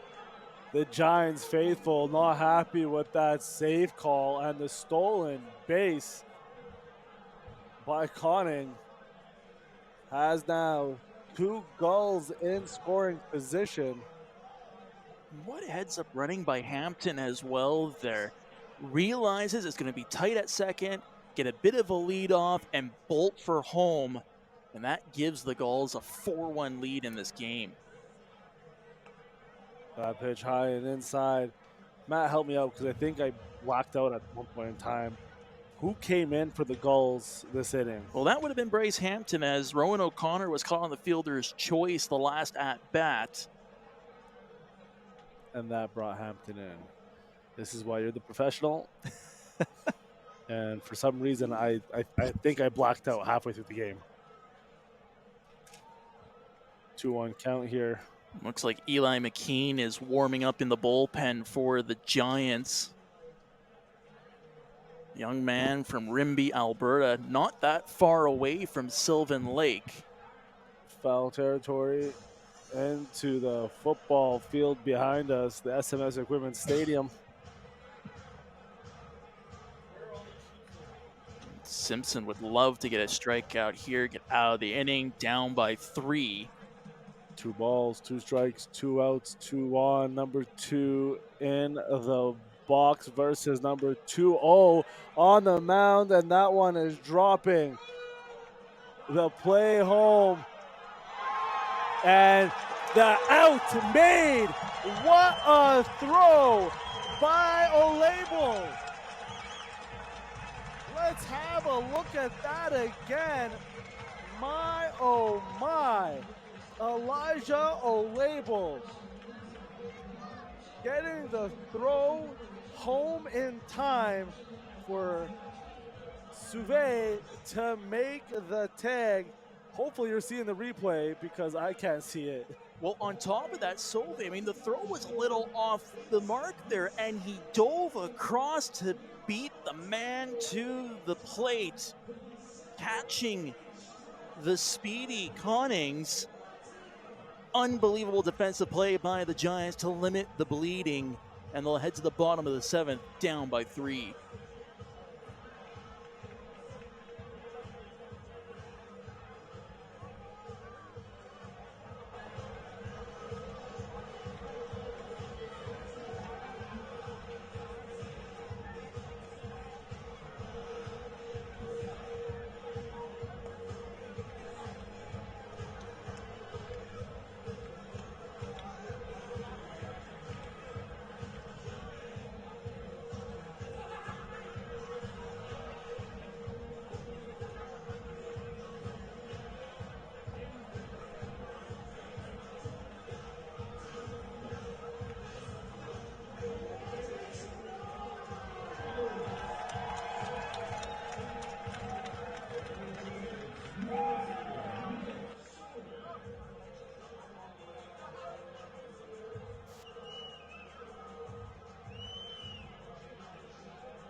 And we are back.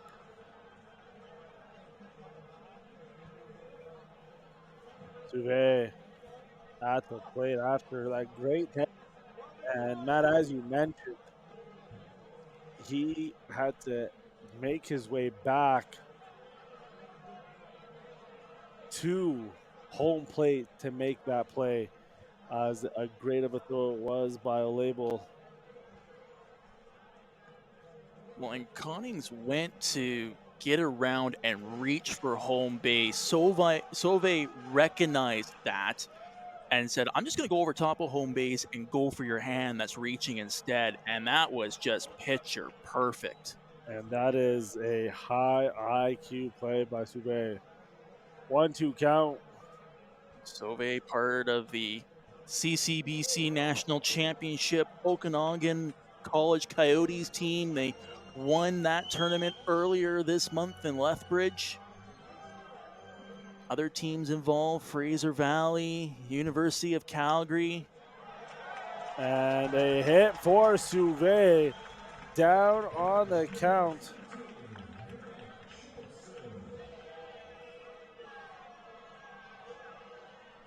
And maybe that's the spark, the defensive play from Sauve to get the crowd engaged. And he immediately goes up to bat, gets himself on board.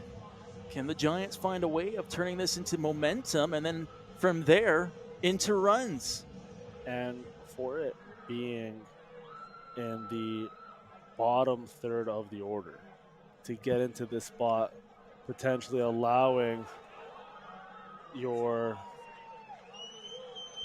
top hitters, which is typically the top of the order, as you have a sac bunt there by Grant Olsen coming in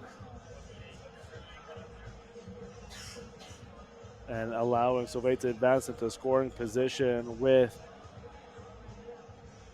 the Rain Man, Connor Rainey. I see what you did there. I hope he doesn't mind that. Tell you what, if he gets a homer, then he'll really be bringing the rain. There you go. Josh Donaldson from the Jays way back in the day.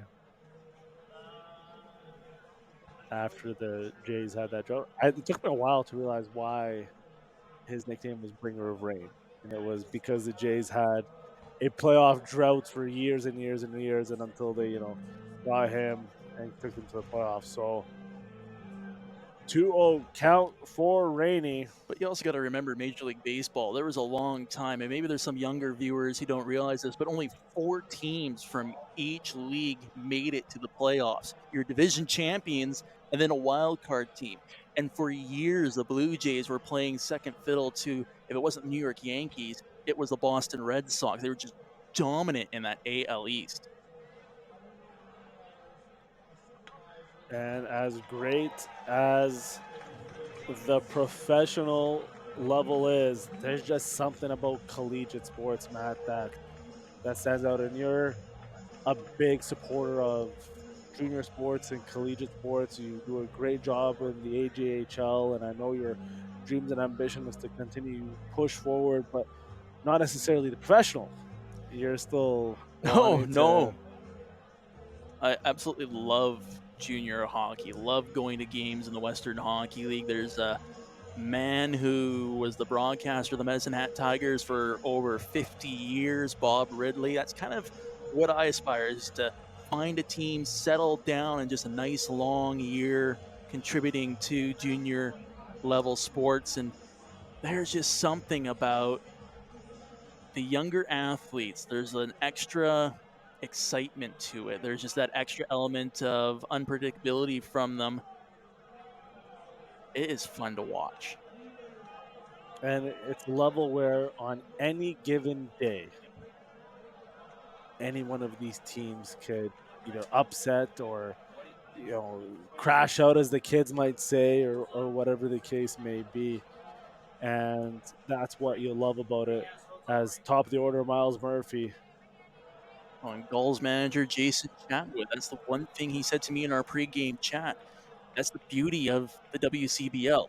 Anyone can win on any given night. It could be Swift Current beating Sylvan Lake. It could be Brooks beating Okotoks, or you can just see the big boys of these leagues go on. But you never know who's going to win these games. Even this one right now, the Gulls are the favorite team.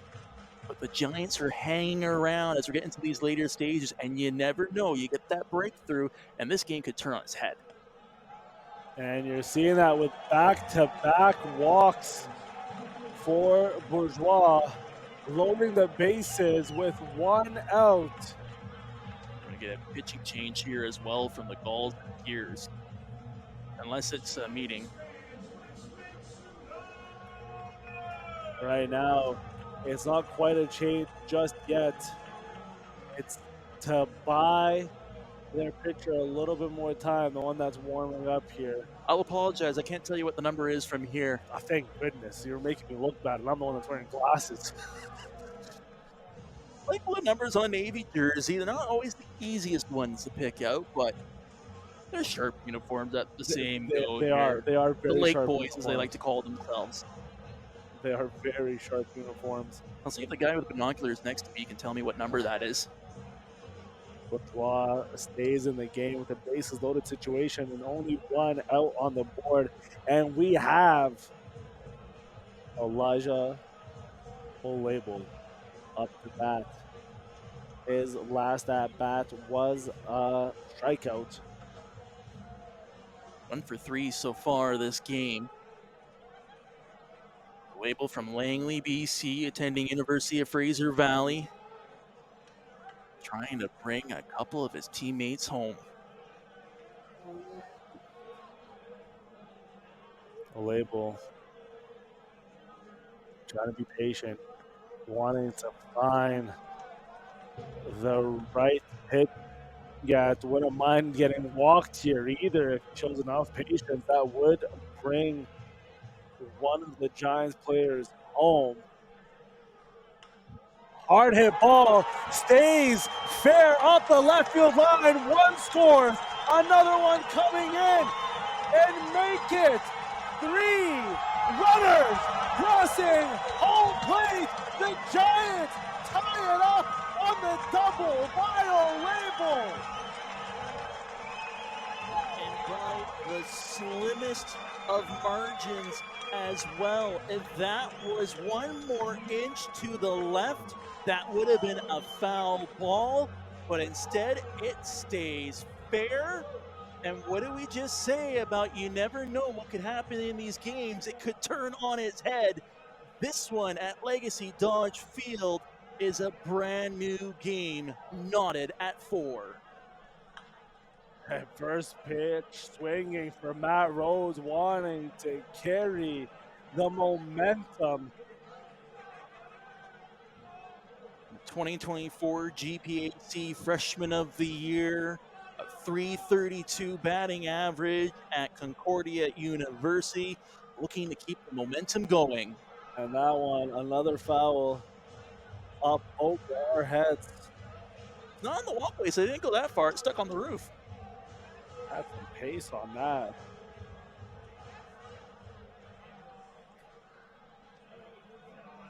And Rose. Another swing up the left field line. Unable to beat the throw to first. Out number 2 on the board. Label froze there. Second. Terrific play by Pelche. Got beat the last at bat. That one flags it down and knifes it through the smoke here in Fort McMurray to get the out. Trying to limit the damage. Good swinging by Montanero. Can't get there fast enough, but Boyle have a team coming into the eighth. Here's a replay again by that full label. Hit up the left field line that brought in the 3 runs for the Giants to tie this up at 4. And just like that, we move on to the top of the eighth. Pitching change coming up. We'll let you know when we come back.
Is game top of the eighth. A new pitcher for the Giants, Eli McKean. First pitch swinging. Communication by the Giants much better as Murphy's able to track that one down for out number 1. Well, let's talk a little bit about Eli McKean, the Rimbey, Alberta product, just outside of Red Deer, attending University of Fraser Valley, the Cascades, another one of those teams that were at the Canadian College Baseball Championships in Lethbridge. They went 3-2. Also plays a little bit of infield, can Eli McKean. Shortstop's his other position. He'll be featured primarily as a pitcher with the Giants this year. And McKean unfazed by Pelche, showing that bunt. And a hit by Pelche into the gap, but none other than Elijah Cook chasing that one down for out number 2. Cook has Gulls on the menu in the outfield.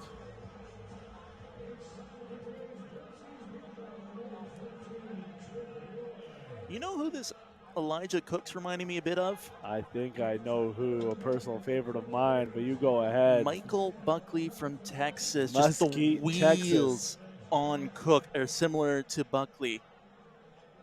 And early on showing to be a fan favorite. As you can hear the crowd engaged after that last inning. They're getting louder and louder and a little more interactive, which with each passing pitch. There we go. Yeah. Sometimes English doesn't come naturally. It's one of the hardest languages for a reason. And ball and play. Shortstop way over the head. Oh, and it looks like the Giants are going to get 3 up, 3 down, get the beer batter out as well. Maybe a little too much time for Kavanaugh to think about that throw as he aired it over the head of Matt Rhodes. And we continue on in the top of the 8th. Jake Simpson couldn't have even got that with his 190-centimeter frame. Yao Ming couldn't get to that with how high that ball was. But you know what? Again, opening day, sometimes jitters kick in, and I think we have confidence in Kavanaugh that he'll be able to make amends for up that. Into foul territory, and the play is made by Schulzen. That does it for the top of the 8th. We'll be right back.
Welcome back, bottom of the 8th inning. A pitching change for the Gulls coming into the game.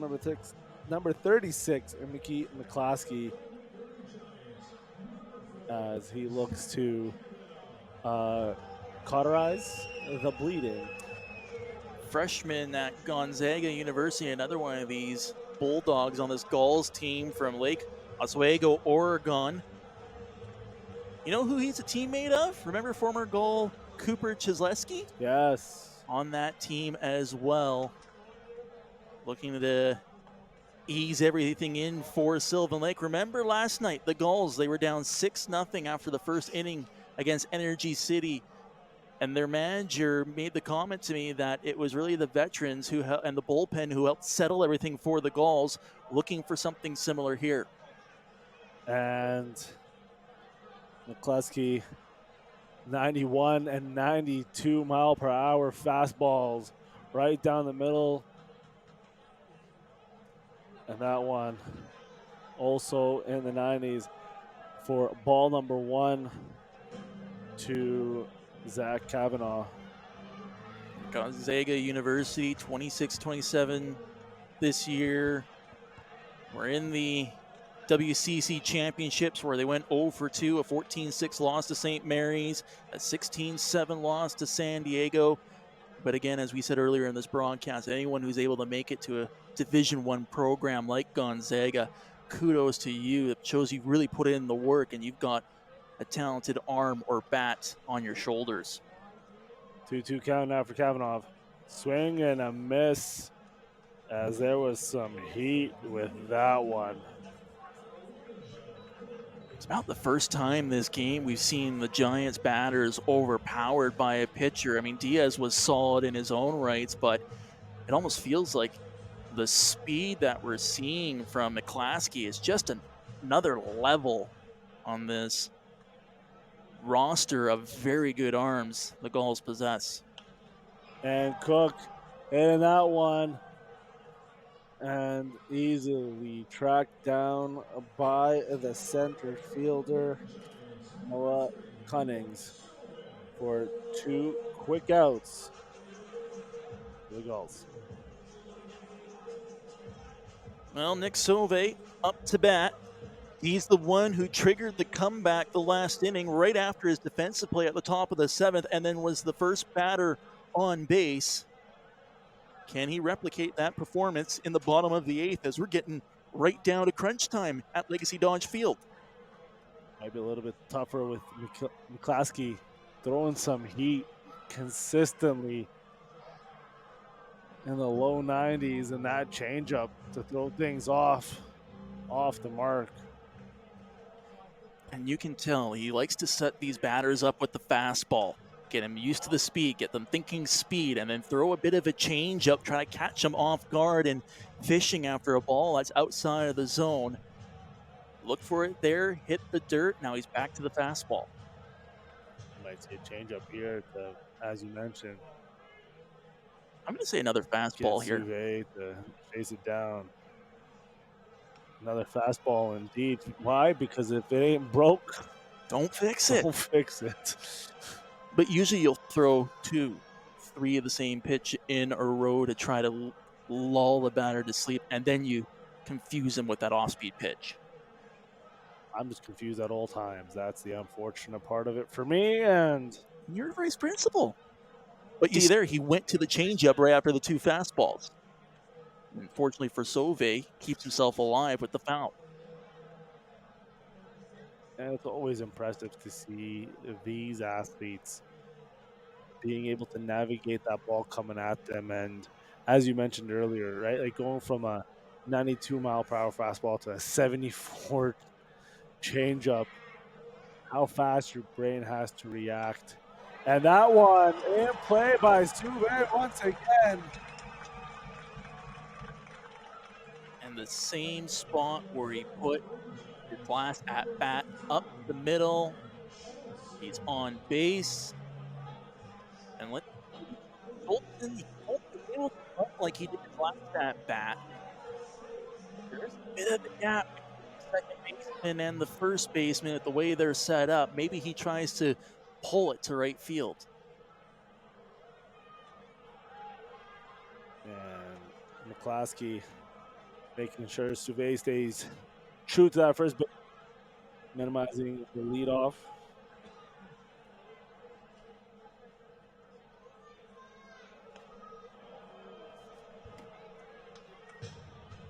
And first fastball to be under the 90 mark for McClaskey. 0-1 count, 2 outs. Sylvan on first.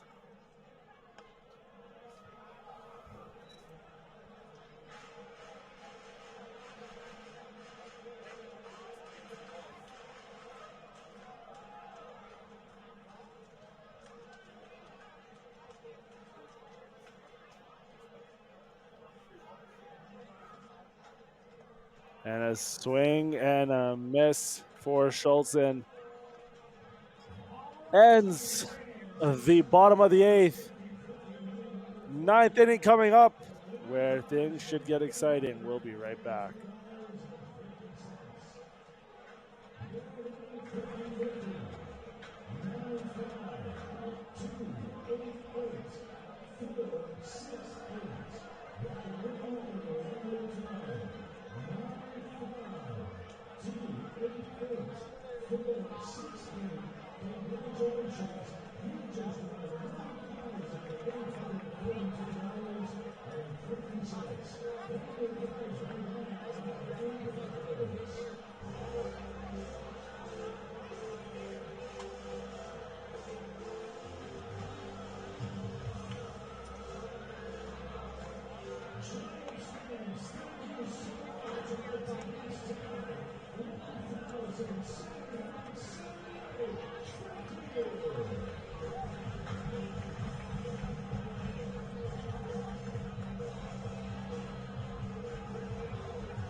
Still McKean still on the mound. Throwing a strike right away to Simon Baker, and this is where the Giants want to be. It's bottom of the order for the Gulls right now.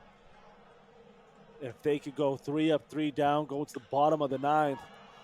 But Baker cracks that one and gets on first. If you asked the Giants before this game started, you're in front of a crowd of 1,778. You're looking for your first win against the Gulls since July 1st of 2023, and you're tied with them going into the 9th. I'm pretty sure every one of these members would take that opportunity, but now it's gut check time. Can you get your way through the top of this inning, set up at least one runner at the bottom, and bring it home? That pitch outside for Hampton. Ball 1. As they do have somebody warming up in the pen for the Giants just in case. Might be Che Yu, but I'm not 100% sure. And foul ball off the leg. That was dangerous.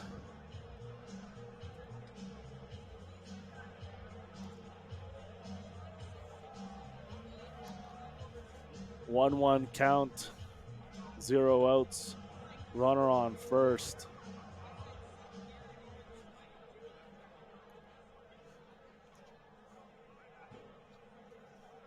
McKean. What a great bunt. Sacrificing himself, Hampton advancing Baker to second on that.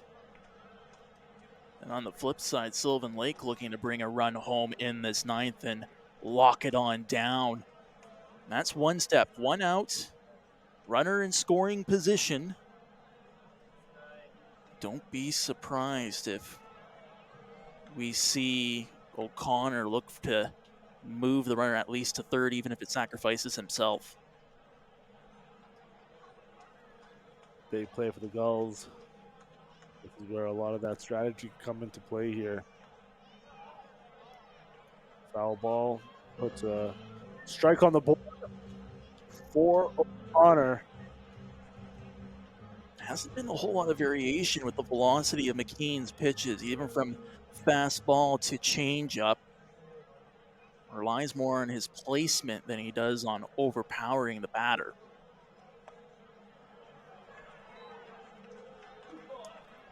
McKean with the strike, 0-2 count. Can he capitalize on this and slow down the Gulls in an attempt to take the lead here, top of the 9th inning? Strikeout would be huge for Fort McMurray. And a strikeout is what they get indeed. McKean getting O'Connor to swing. And here's a replay of that. Can they capitalize on this momentum? Top of the order, Noah Cunnings. That one inside. 1 for 4 so far this game. Was in a fielder's choice. His last at bat in the top of the 7th. He's been a dangerous player though for the Gulls. This game's making great defensive plays as well as working the pitchers.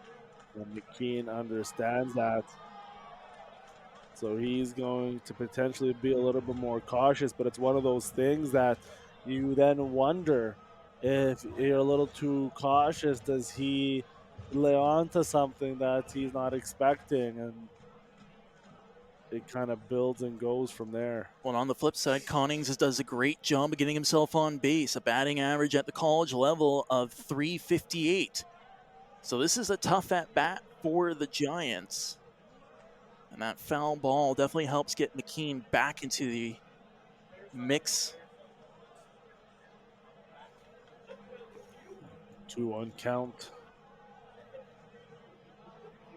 for Cunnings. Runner on second position. That's the go-ahead run on second base. I think the crowd can tell you how they feel about that one. The Boo-Birds are out here at Legacy Dodge Field. Boo-Birds. 4 out of 5 dentists recommend Trident. 1,700 Giants fans thought that was a strike. Foul ball into the bouncy castles. It was a nice little touch. All right, full count, 2 outs. Did we see the fastball? A bit of a changeup. I think he put something low and away with some movement, trying to get him to fish for it. McKean. And that one low and away indeed. But no fishing happening for Cunnings as he gets walked.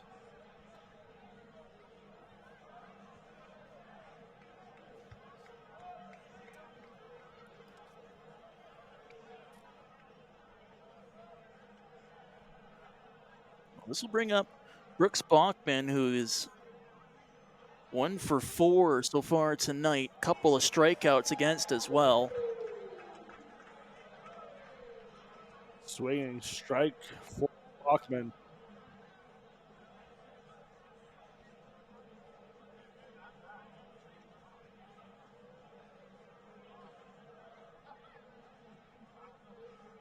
Bachman wanted to keep things going for the Gulls here. 2 runners on the go-ahead run on a second base. It's a tie game for apiece in what has been an exciting offensive push since the 4th inning.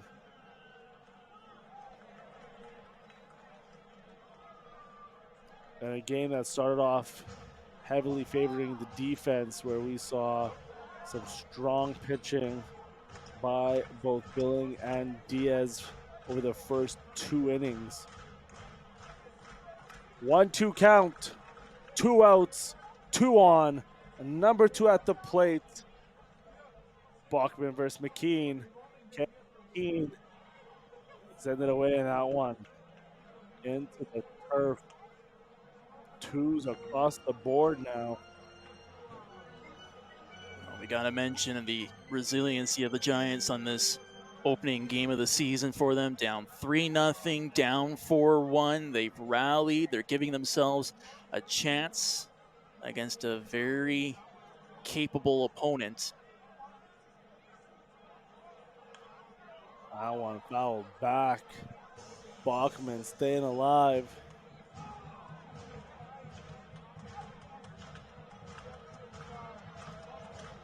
Eli McKean showing some composure right now.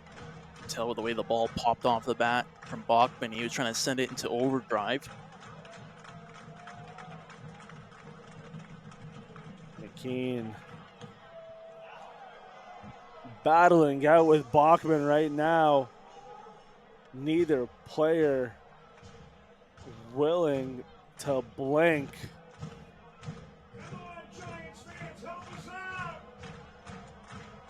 Listen to the crowd. They are engaged. They are loving it. It doesn't get any more tense than this. And it continues. The saga goes on.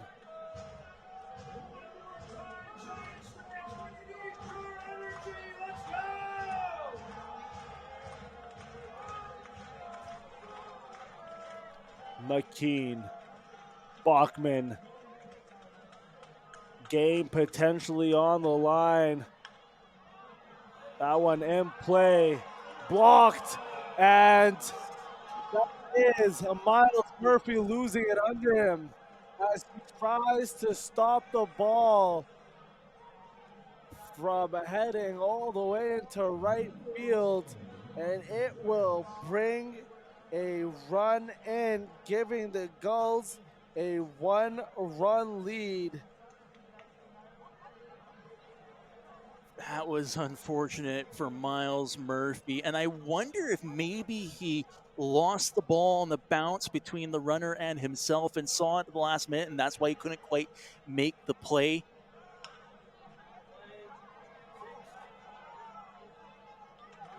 And the Giants do give up a run there, but they have the Gulls stranding 2 in what should be an exciting bottom of the 9th coming right up.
And we are back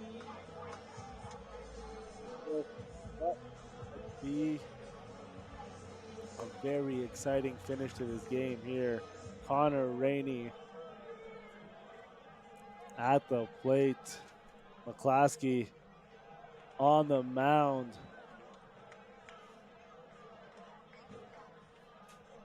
Rainey, the outdoorsman from Texas.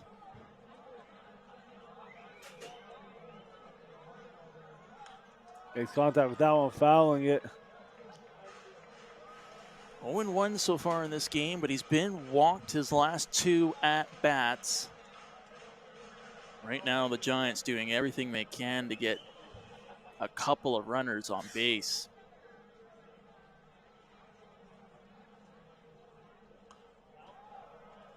Staying alive, fouling that one. And the point from Waugh at the catcher to his pitcher saying, yep, that's the one we want. Couple of fastballs. Maybe it's time to see that changeup, that off-speed pitch from McClaskey. And a swing and a miss.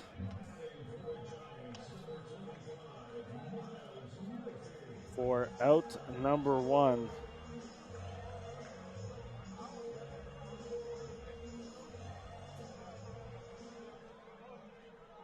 Well, Murphy was Waugh's last at-bat.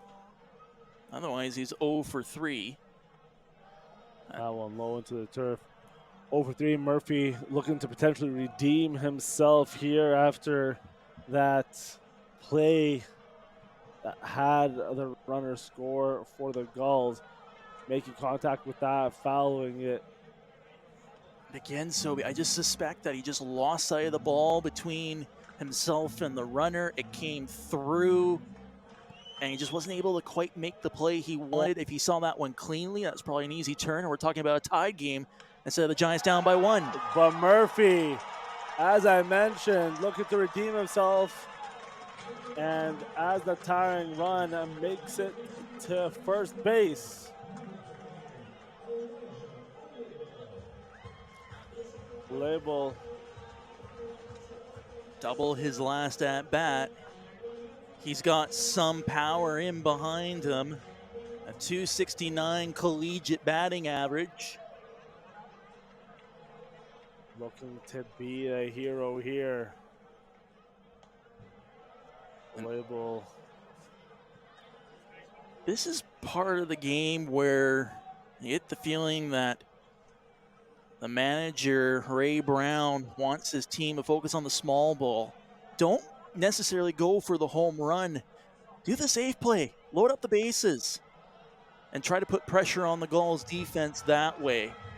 And so far, Label waiting for that pitch that he wants.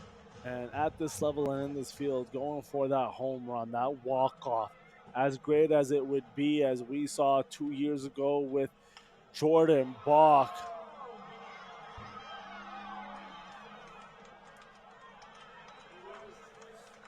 Where Label there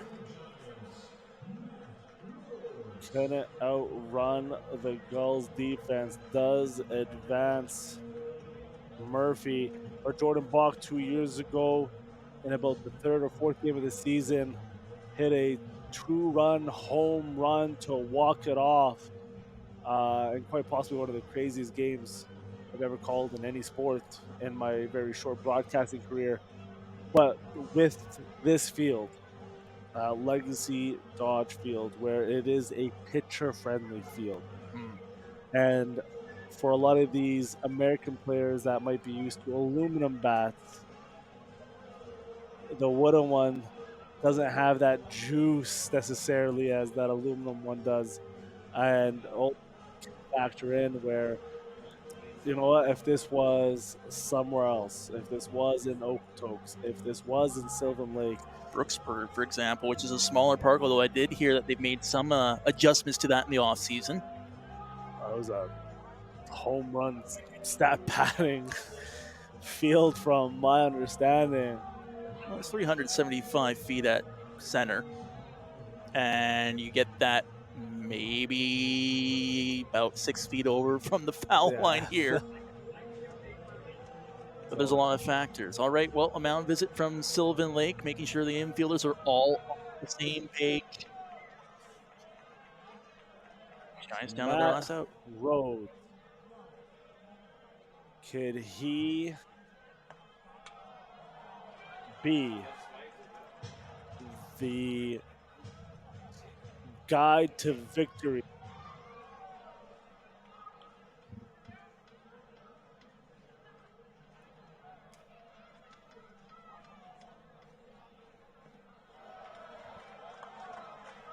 Couple of balls, get yourself up in the count. It's not the end of the world for Sylvan Lake if they walk them. And they do have a closer warming up right now. 3 straight balls. The other reason I say that, again, Matt Rhodes, 19 home runs in his collegiate career. He's known for pounding balls deep. 3-0 count. And ball 4, walking Rhodes. As the game-winning run approaches first base, you have the heavy hitter and Gianluca Montanaro. The Aurora, Ontario product, not necessarily known for power, but he's great at getting on base, hoping to bring at least one run home. And McClaskey finding that strike zone again.